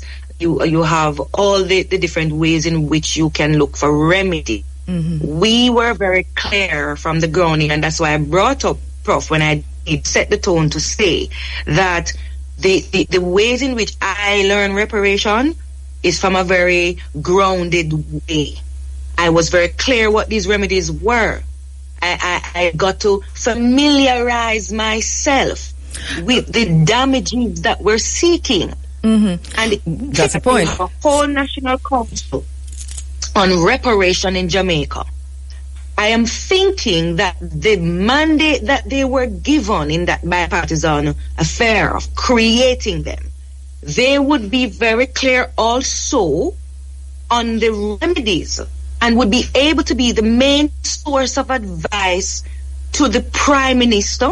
That's what I'm thinking. To the Minister of Foreign Affairs. And this should go for all councils across the Caribbean. Well, listen, Nachisa. Let me just say quickly. All right. So I'm sorry to interrupt you so aggressively, but no, that's fine. But I was hurt when I heard the Prime Minister. As I was saying to Bert this morning, in the early 90s, 92 or thereabouts, three of us started a reparations commission. Barbara Blake Hanna, Lord Anthony Gifford, and myself. All right. I think there are others on it, but we were the active ones up front. I was responsible for media. Lord Anthony Gifford, of course, did what he did, and Barbara was the person who pulled everything together. Now, right. We were clear from then that there was and we were that's what we didn't have the figures then. But later on, other reparations group came along, other reparations commissions, and also the CARICOM Reparations Commission. And out of all of that, the 10-point plan. And so we heard that. So my question is that, hasn't this, with what I hear from the Minister of Foreign Affairs and what I hear from the Prime Minister, and so many who are operating at the Ghana level, proximity to reparations, it seems to me as if they are, instead of helping, they are pushing this like 3 or 4 decades back, including the plan to go kneel in front of Charles III to ask him if slavery was something bad. There's some serious missteps that are being made. And that is why I've been taking the route I'm taking, because I am not understanding the whys, and the whys are important, because even I went to this event at PJ Patterson Center the other evening. It was on reparations, so I made sure to attend. Always good to hear. Always good to hear other perspectives. So we know the history of South Africa. We understand that we don't have that slavery connection per se. But I wanted, if the Deputy Minister of Foreign Relations, International Cooperation is on the ground and wants to talk about reparation, I would love to hear. It's Africa. And the conversation surrounded compensation also, which led me to ask a question which I believe persons in the audience, some of the persons, did not find to be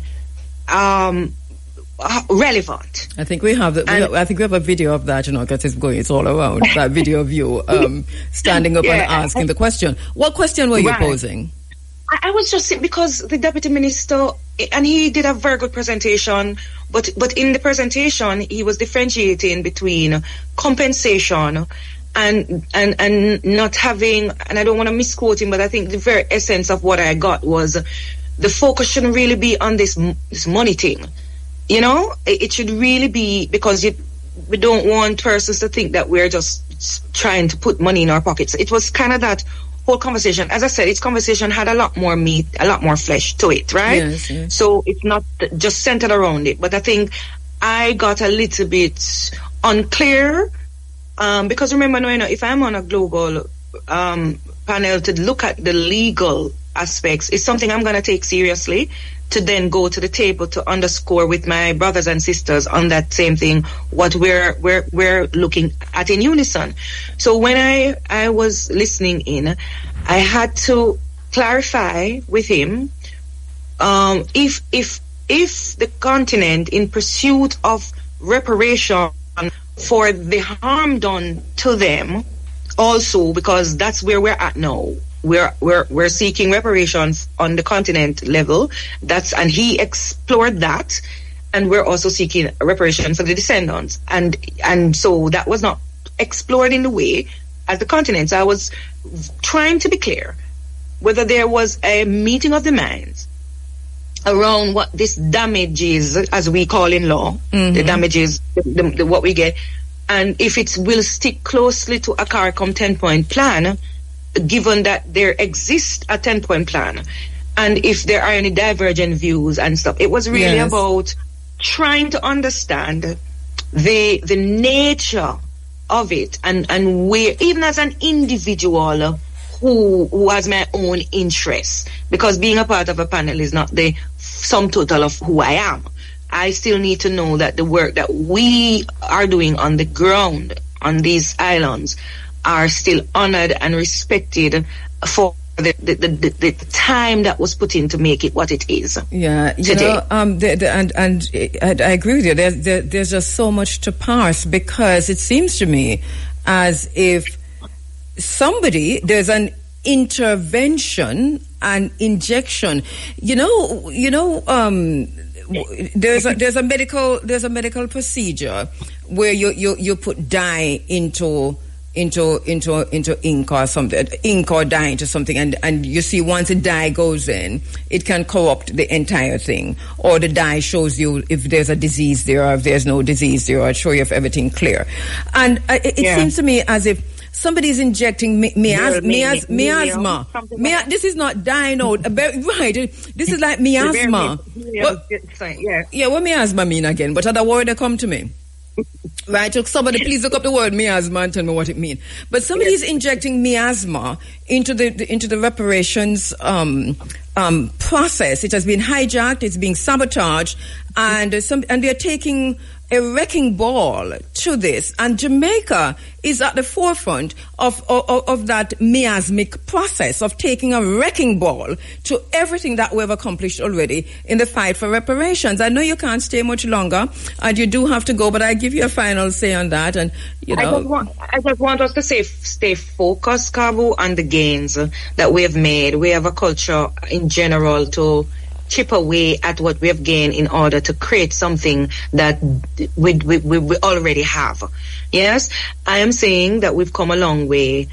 I would want to put under the microscope the fact that when I asked questions and in this space on the role we played, I want to center that the role we played at the international level is because I need justice not to just be done, but appear to be done. It means that if we're at that place where we're even working under the quiet on something that we are funding out of our pocket, and we believe in, if you play a role, we would like to know the massive role. And if you have not played a role, missed an opportunity, you have to go back to the drawing board to think about your whys. And understand that conscientious people are gonna get up and ask questions, that you have to put yourself in a position to be able to say, I boldly have this answer, and the answer is positive. So I am at the place where I want to continue being the objective bystander, the objective advocate on the issues that I am passionately about, and I welcome anybody who will be able to understand where I am at in this equation to come as we move forward. Leticia, thank you so much, my sister. Thank you so much, as usual. I'm sorry that we're running a little bit late. Everything is pushed back, but because we were late with Dr. Omer Johnson. But I really appreciate your time and appreciate the fact that you stood by even when I know that you're off to a funeral. But I can't even say have a good day, but ancestral guidance as you go out, and we'll talk again very soon. Congratulations, by the way, once again being named to the legal what we call it, legal committee. It's a legal panel. Legal panel. Three panels. Right, at the Global Reparations Commission. Next steps movement is the implementation, putting into action the next step. Thank you so much, my Development, Peace, Security and Reparatory Justice. She's a founder and chair of Children of the Ma'afa Recognition, Justice and Development, which is a civil society initiative. She's a human rights fellow, United Nations Office of the High Commissioner of Human Rights Fellowship, Program of the People of African Descent, Geneva 2020. She's a recipient of the 100 Most Influential People of African Descent, MyPad, under the age of 40. She is a recipient of CultureGate Africa Hall of Fame, Unforgettable Diaspora Award, Nigeria 2024, and also a recipient of Women Peacekeeper Fellow, University of San Diego, and so much more. She's a Pan-African daughter of a Rastafari woman. We're going to go to our next very special guest, who I hope is standing by, but I'm not seeing at the moment. HREM Ambassador Reverend Kwame Kamau, a Trinidad and Tobago-based international leader whose decades of service span diplomacy, executive administration, ministry, public policy, communications and broadcasting, education, research, entrepreneurship, natural health, advocacy, culture, martial and performing arts and grassroots community development. We're looking for Ambassador Kwame Kamau. I know we're a little bit late joining him. He's a lifelong advocate for human advancement and the universal Ubuntu, total equity. Ambassador Kamau's work has moved beyond and across the boardroom, parliamentary and constituency research, pulpit, classroom, radio and television studios, international civil society, forum, community organizations. Do we have Ambassador on the line?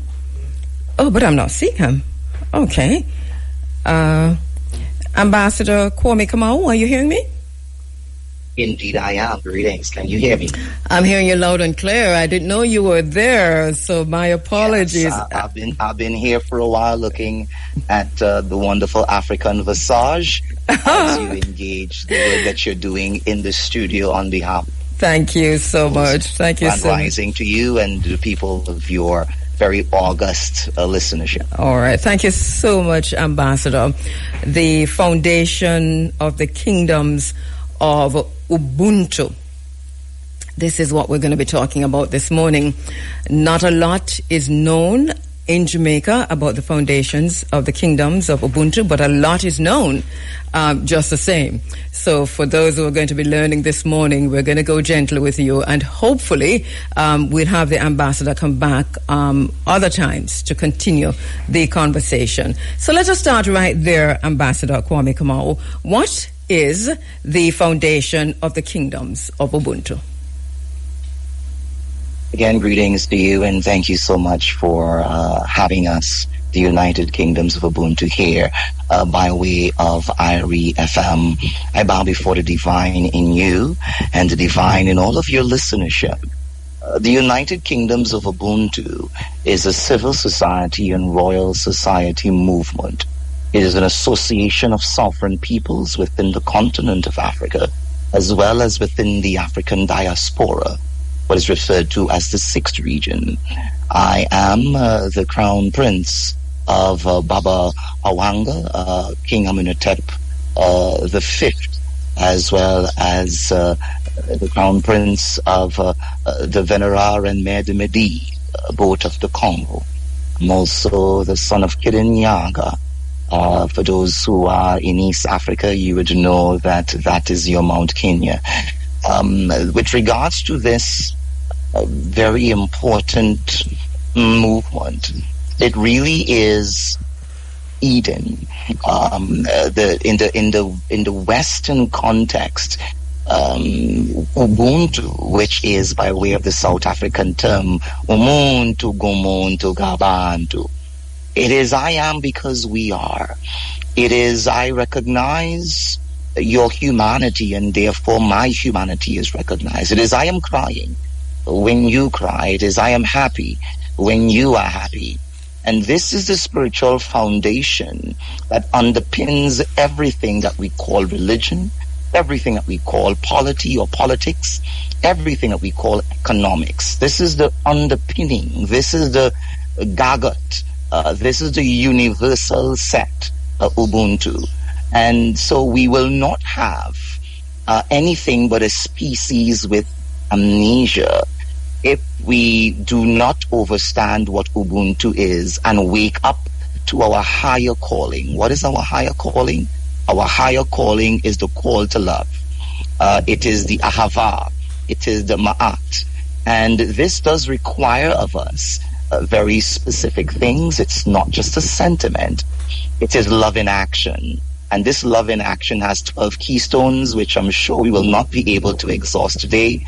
But we do work internationally, and beyond the spiritual dimension, which is the foundation of what we do, there's a very special secular dimension as well, where we do work for the orphans and the needy and in greenhouse and in other areas of development. We work hand in hand with all of the agencies across the world that are required to build Africa back to her former glory. We are talking about nothing less than African reparations, African repatriation, and African Renaissance rebirth. All right. This, in a nutshell, is the United Kingdoms of Ubuntu and what we are about. All right, brilliant. Hold the line for me, please, Ambassador. We take a quick thank to you all for joining us inside of the Africa Forum this morning. Ambassador Reverend Kwame Kamau is on the line. We're streaming live, by the way, YouTube, Facebook, Instagram. We're on the 107s. We're on irfm.net. We're on Flow Channel 822. We're on Digiplay 784. Am I leaving out any? We're almost everywhere.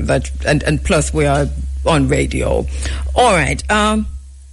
Ambassador, you've said so much that we want to. You're right. We're going to have to do many more of this. But I want to start with you mentioned amnesia and the fact that we're forgetting, and so much that we have forgotten, and specifically within the concept of Ubuntu. But there's an interesting situation on the island in Jamaica that I want to put in the mix while we talk about this amnesia, which is that there's a word here that we use every single day, at least 10 times per day, probably more. Every individual uses this word. It means the same thing as Ubuntu, but it is in the Shona language, and it is Unu. Unu. So for you, we say Unu. And it means the exact same thing as Ubuntu. We have that word on our lips. We have it on our tongue, but somehow the meaning of it, we have forgotten. So talk to us about the amnesia and how do we unlock that that madness, if you will, because basically where we are is in a state of not knowing. How do we unlock the knowing? How do we begin to do that? Well, firstly, that is a most brilliant question, and it allows me to.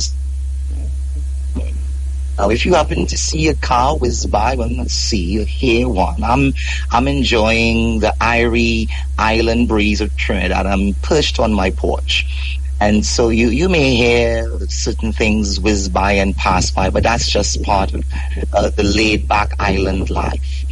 You talk about Uno. Well, growing up in Trinidad and Tobago, you couldn't listen to reggae music without hearing Uno. It's on every tongue. It's on every DJ's tongue. It's on every reggae artist's tongue, and certainly it's a part of the Caribbean milieu of language. And so I'm right there with you. But let's speak to the amnesia. I like what you said. You called it madness because it is insanity. You see, when you are a divine being, and that's what we are, and you are encapsulated in a carbon suit, which we call a body, for a season as an avatar, to bring about a special divine purpose on the earth, to take us the Setian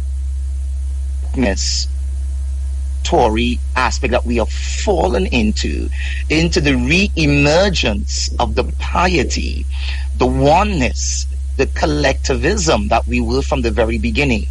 Unless we are willing to have that, bring this from Jamaica as well, conversation, because I not talk about no conversation business. We have this conversation. Asa. Asa is the key figure that we must turn to. He is the perfect black.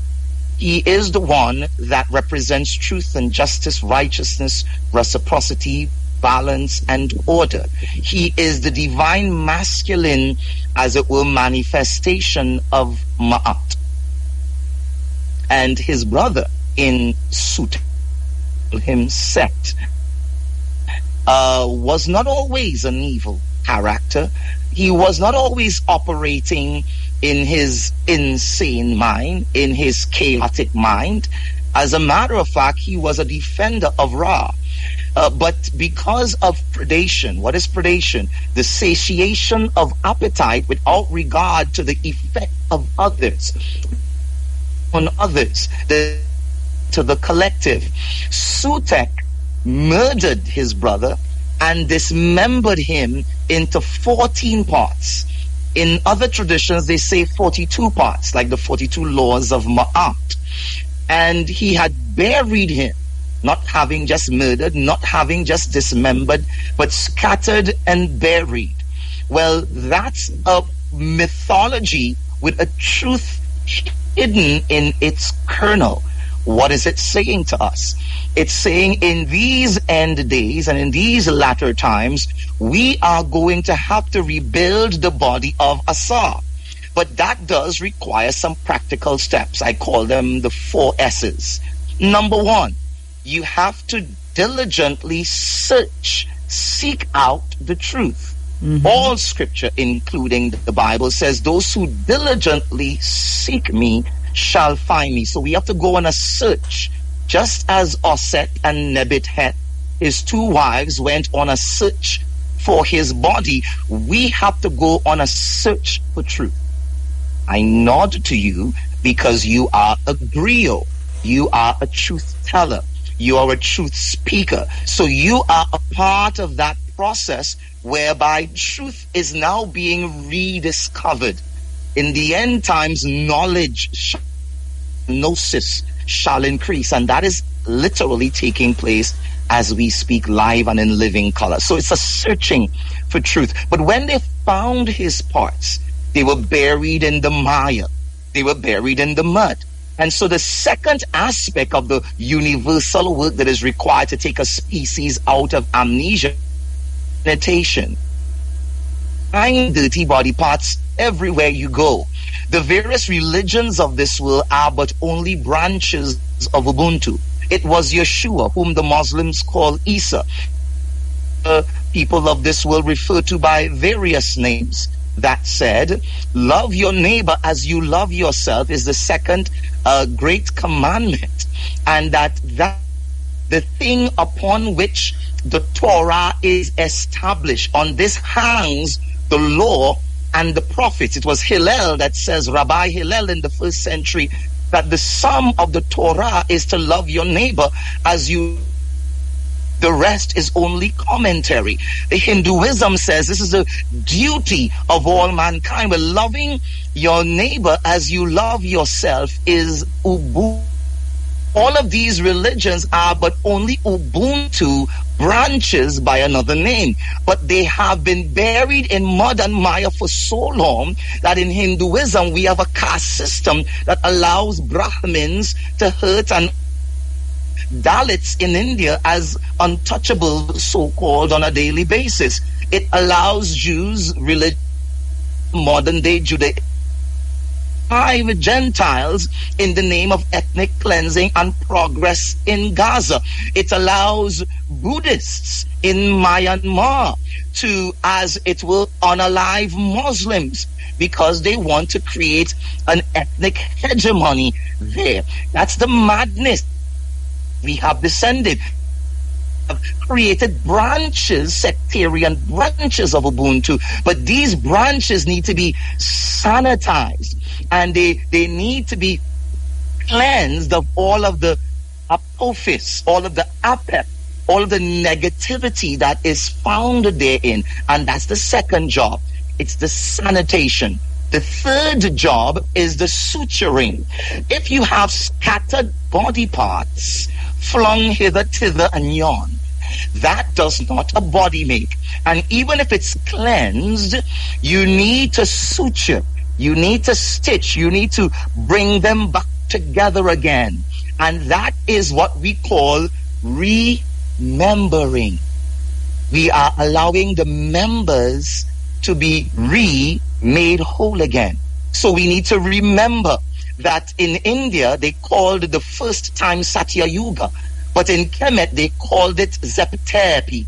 And among the Hebrew Israelites they called it Gan Eden, the Garden of Eden.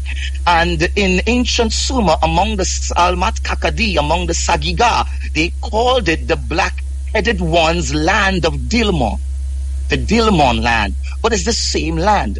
It's a place and space where love prevails. What is love? Is it a sentiment? No.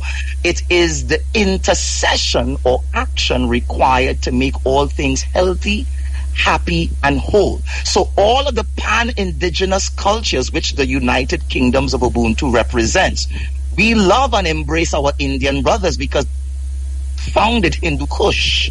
Its name, India, is really Hindu Kush. It is a satellite of Ubuntu.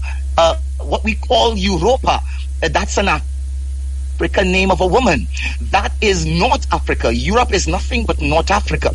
What we call America is nothing but Ta-America, the beloved land of the spirit. Ta-America. And so the yellow man and the white man and the red man and the black man need to come together in a pan-indigenous movement of Ubuntu to be reunited. That is what so does that mean that that is what Kikuyu tradition says. So does that mean that the concept of race within the kingdoms of Ubuntu is seen in a political way and not necessarily something that is going to move us into that space that we're going to be creating ourselves? Because I hear you talk about the different names that space has, but you really do, that space is what you create yourself. So that there's a unity that you're pointing to, but that unity, am I to understand that you're saying that race is negligible, that the emphasis that we put on race is leading us into away from our Ubuntu-ness, if you will, from our Hunu-ness? That is such a brilliant question that you ask. It's such a brilliant question indeed. Let me deal with it, because it's yes and no. But how is it both yes and no at the same time? Well, that's why you have Omer Hazadeh with you here. So it is yes and no. I live in a community, and this of families. Now, I have my own family that I must love and take care of. That is my primary responsibility. But one family does not community make. So I do have a primary responsibility to my family. And so too does the white man and the yellow man and the red man and every black man. You have a primary responsibility to your family. That being said, our collective families live on the same big blue planet called Gaia. And so if we are to operate as one, which is the requirement of Netera Neteru Wabu, of Mwenenyaga, of Gaia, of Unkulunkulu, of Tatanzambi, if we are to operate as one, then all of us, and this is the criteria now, it's not whomsoever will. All of us who lean on the side of love and light and logos are welcomed into a new tribe called Tribe Ubuntu. So it's not that is black is numbered among us. It's not everyone that is white that is numbered among us, or red or yellow for that matter. The Rastafari have a concept, and I was born and raised Rastafari in the Caribbean. And they talk about I and I. And so it's not you and me, it's the I and the I. It's the Ein Sof. It's the oneness, it's the all is one overstanding. But there is an in-group and there is an out-group. The in-group must be identified by way of light. Because Osa and Sutek were brothers, black brothers, represented light. And the other one literally represented chaos.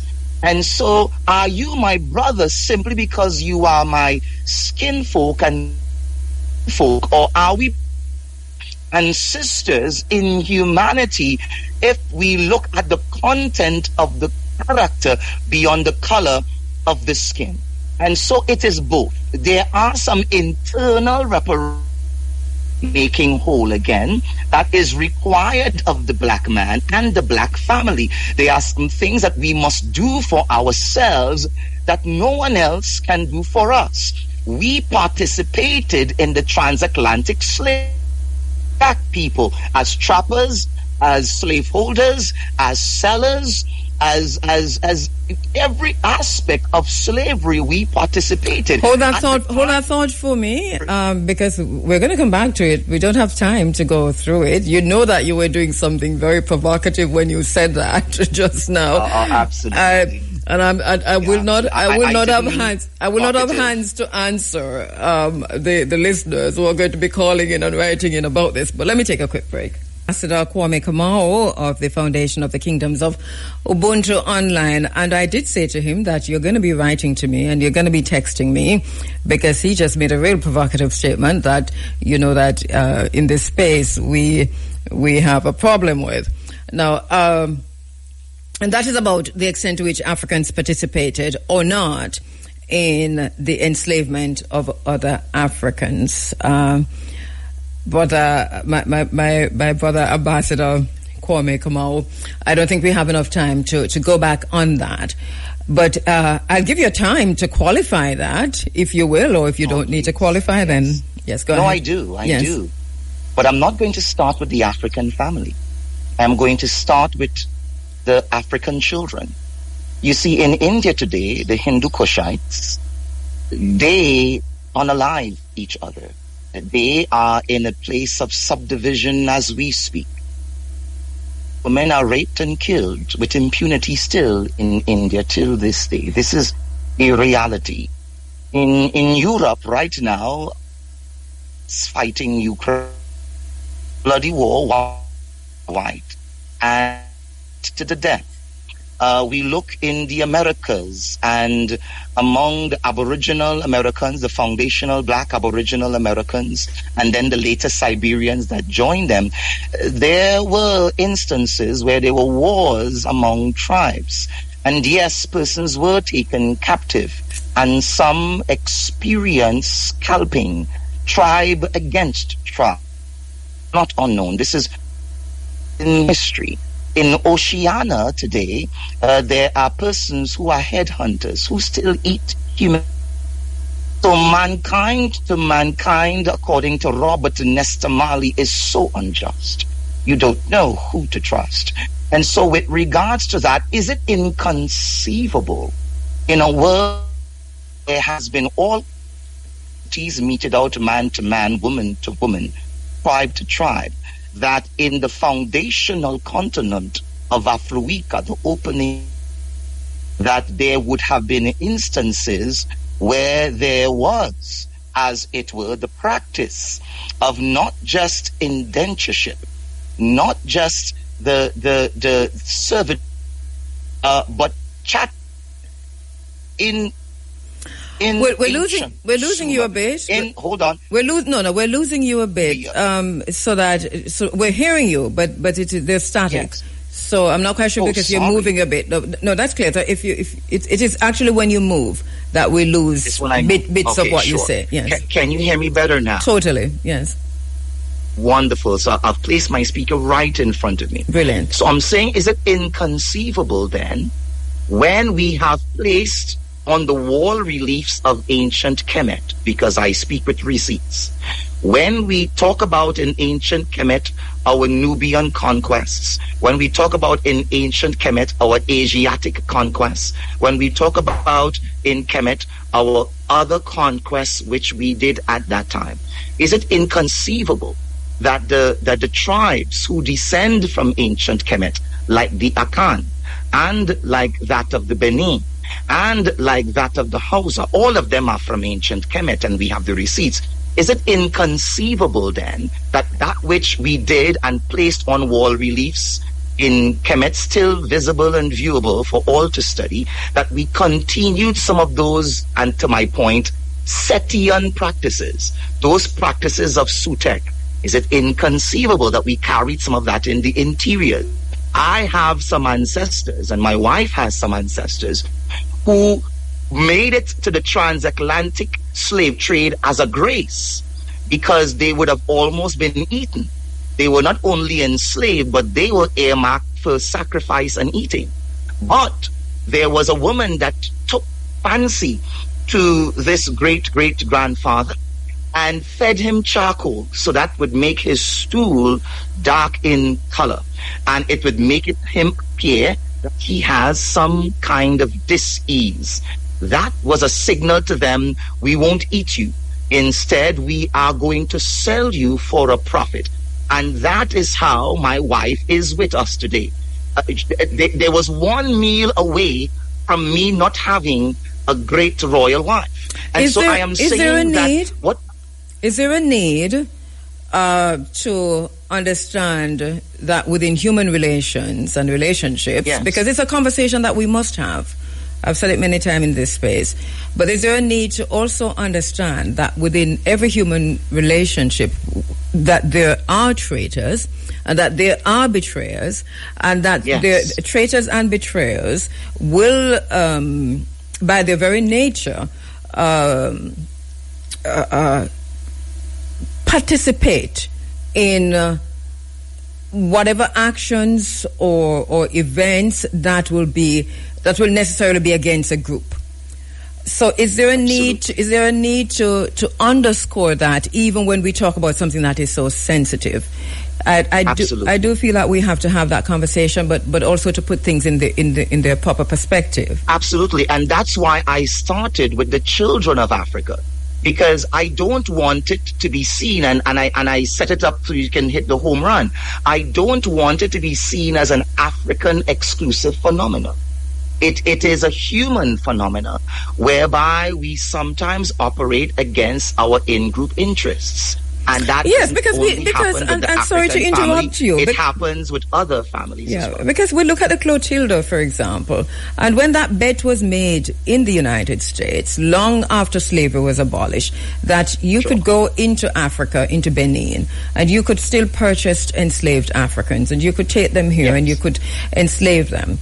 That whole history is very interesting, because long after slavery was abolished, you were able to go in and purchase enslaved Africans. From who and from where, and so on. So yes, the conversation has to be had, and I'm saying this and underscoring this because my phone is blowing up, and people are really upset at the line of conversation, and it happens all the time. But as I have always said in this space, we are going to have it, and that's a whole lot of haves.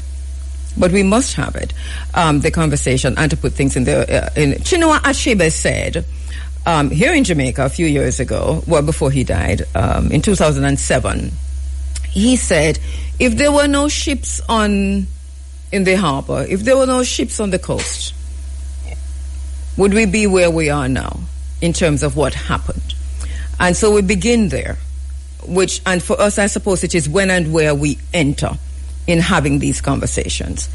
Right now in Jamaica, we have a pretty good understanding of how slavery happened, because we are being denied access to land, access to beach, access to everything, and at the same time we are being sold, whether it is to the World Bank, the IMF, or whatever institutions that you're selling us to, Interpol or the IDB, the bank, the ports, the Shield of the Americas. There's so much happening here on the island that not only are we sold, but also our children are being sold. And we see how our leaders are cavorting with the oppressors and the enslavers and those who would see us die. We stand by while Cuba suffers. But we can just reach out and touch Cuba. We stand by while Haiti is being bombed every day by drones. And yet we say that we would not enslave our brothers. But how is that different? And these are some of the questions that we must raise as we put things in perspective. So, my brother, we have to speak truth to power, but we must also speak it to ourselves, first of all. Your take. Internal reparations that I was talking about earlier. I said that there must be a reparare. Reparations is not a check. As a matter of fact, it's the last thing that should be made available. Let's talk about reparations. Reparations is, number one, a cessation of hostilities. Two, it is then, as far as I am concerned, rehabilitation. And then thirdly, it is satisfaction, where you educate yourself of where you came from and from whence you fell, and how do you restore that with certain guarantees of non-repetition. Then it is restitution, gains-based losses. Then it is compensation. Those things that we have lost, those injuries that we have suffered, which we are now going to make whole. Now, between the cessation of hostilities and that final compensation package, I want to argue that as the mother and father species on the planet, we are not ready for the compensation piece yet. We see what America does with $1.2 to $1.6 trillion in their economy in the hands of African Americans, ADOS, they call themselves by different names, foundational Black Americans. I am not anti them, I love them. They are my family, they are my friends. But I am saying that if you own a piece of the economy to the tune of 1.2, lowest estimate, to $1.6 trillion, highest estimate annually, and you cannot solve your problems as a group, because what Dr. Claude Anderson talked about in terms of power economics or powernomics, which is really Ubuntu by another name, has not been instituted, because you are more concerned about wearing symbols of wealth than you are engaging in the developmental substance of wealth. And so we look at all of these things and we ask the question, should there be a compensation package today, whether it's placed in the hands of the individual citizens of these Commonwealth nations, or whether it's placed in the hands of the Black governments that lead these nations? We've seen what they have done with previous budgets. Are they going to grow a conscience overnight? Well, they're certainly not, and that is why we talk about the.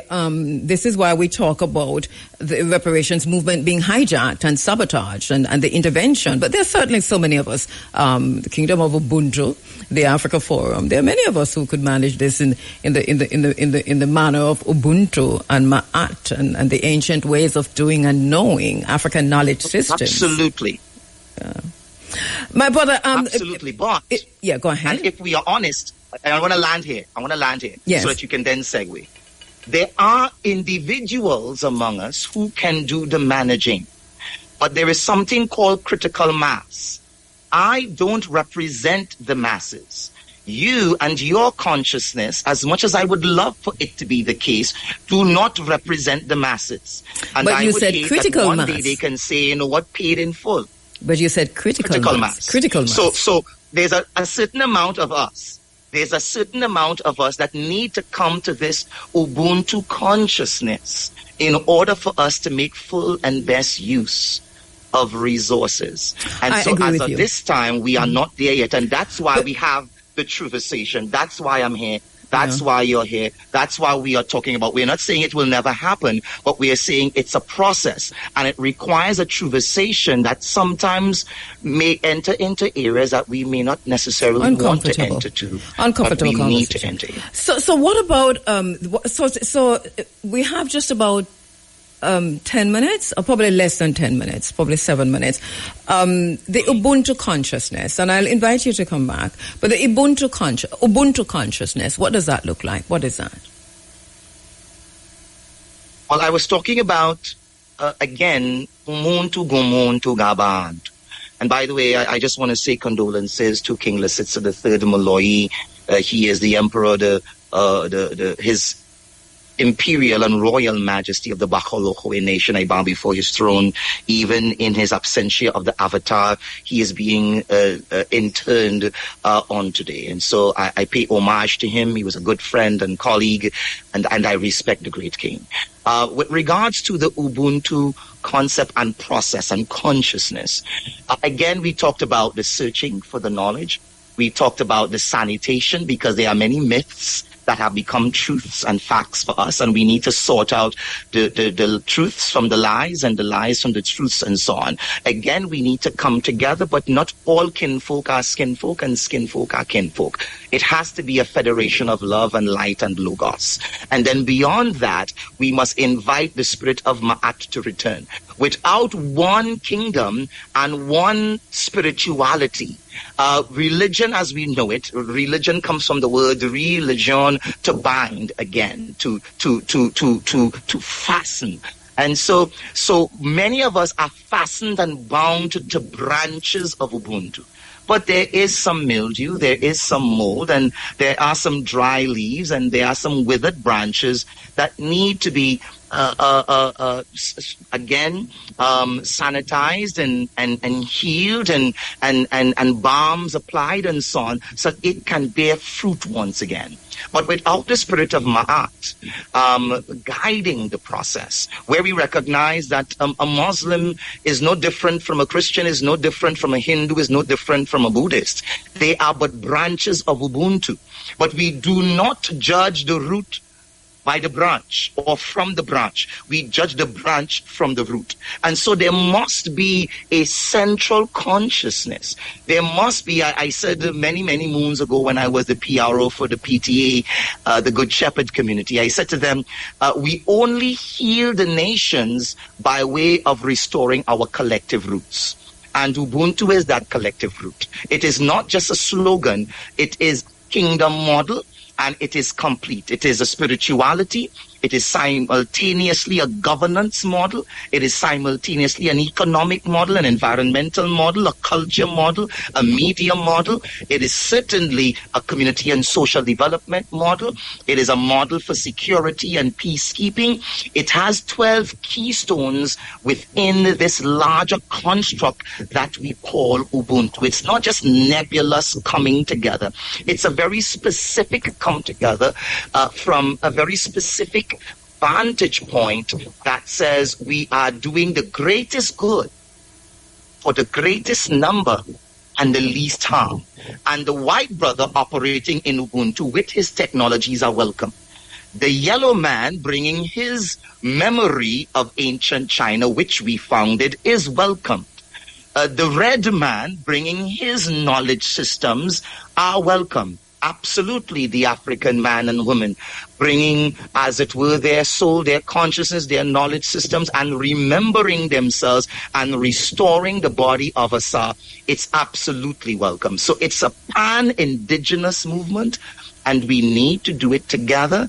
And conversations like these, they end so very quickly. I don't know where the time goes. No, we'll have another one. It does. We'll definitely have another one. If you can list the keystones, and when we pick up next time, we go through the keystones. Because you mentioned it twice, and we didn't even list them. Yeah. Sure, no problem. So on the one hand, there is spirituality. That's the first keystone, is the foundational keystone. Then there is education. Then there is the business of economics, or we would call Ubuntunomics. Then there is the business of governance, and within governance, diplomacy, internal and external. Then there's the business of community and social development and cohesion. Then there is culture and arts within an Ubuntu context. Then we move on to the business of media and communications, the very platform we are on today. This is Ubuntu Media in action. Congratulations, I bow before your throne. Then there is the business, certainly, of law and justice. And Ubuntu codified is nothing but Ma'at. And so we are grateful that there's a law and justice component. And of course, as mentioned before, there is a security and peacekeeping component, both internal and external, and we are grateful for it. There is a health and wellness component as well. You are what you eat.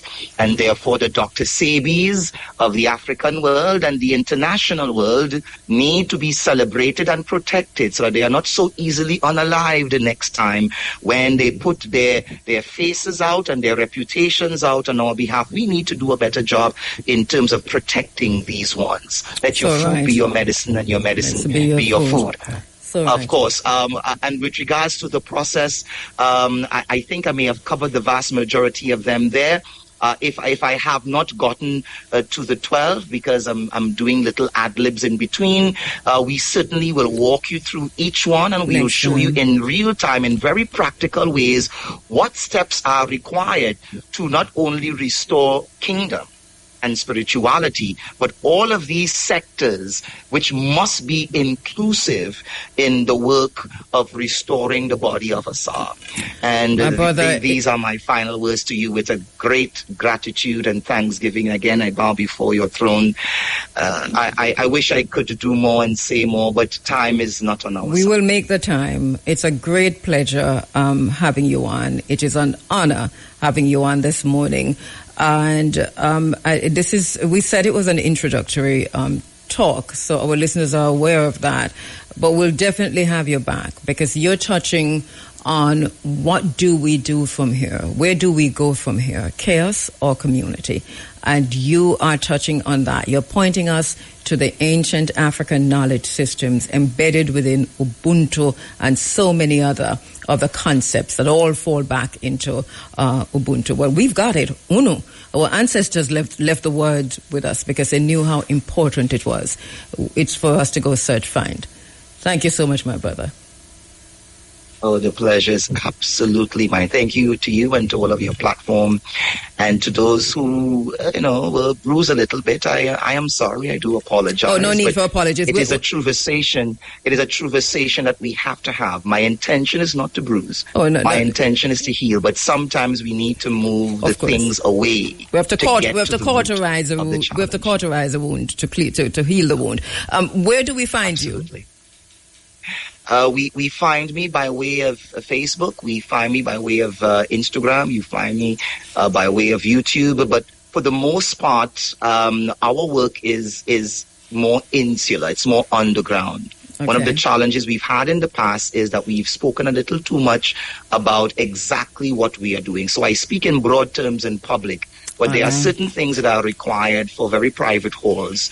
But certainly if persons want to reach out to us, you can feel free to share our contact points and allow persons to be part and parcel of this very necessary building process. We certainly do. Thank you so much, HREM Ambassador, Reverend Kwame Kamau, for the foundation of the Kingdoms of Ubuntu. Thank you so much, my brother. Thank you.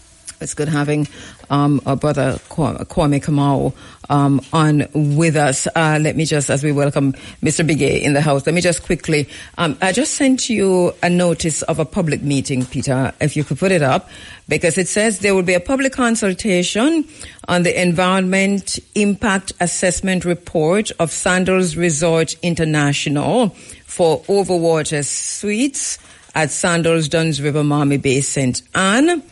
And the date is Wednesday, August 19, and the time is 6:30 p.m. The public is invited to participate in the consultation by way of asking questions relating to the proposed project.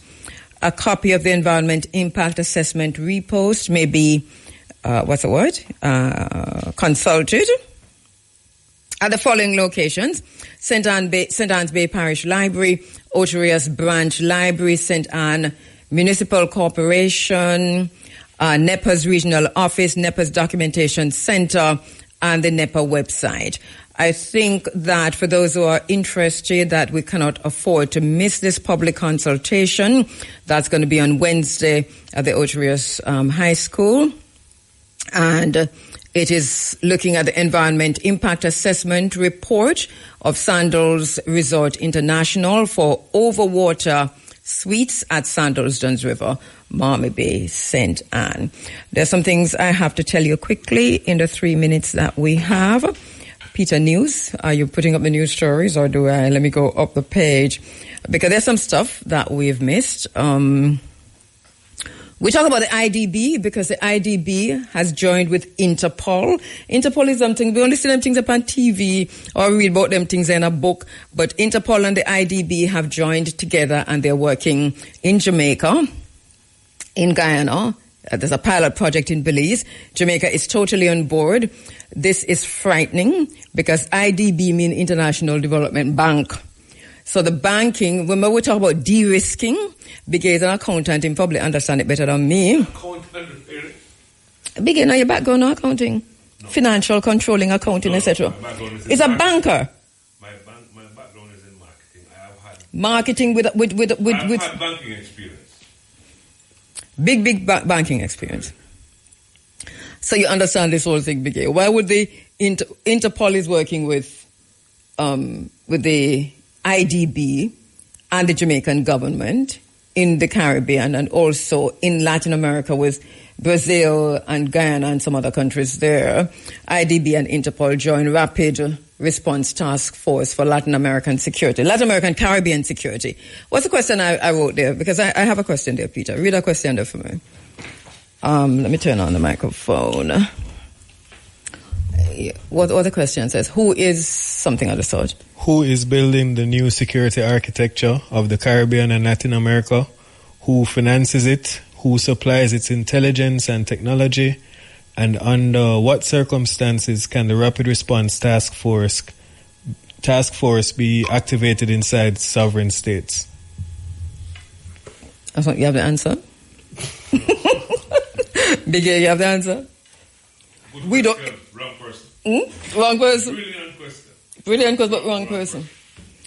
No, this is very serious, you know.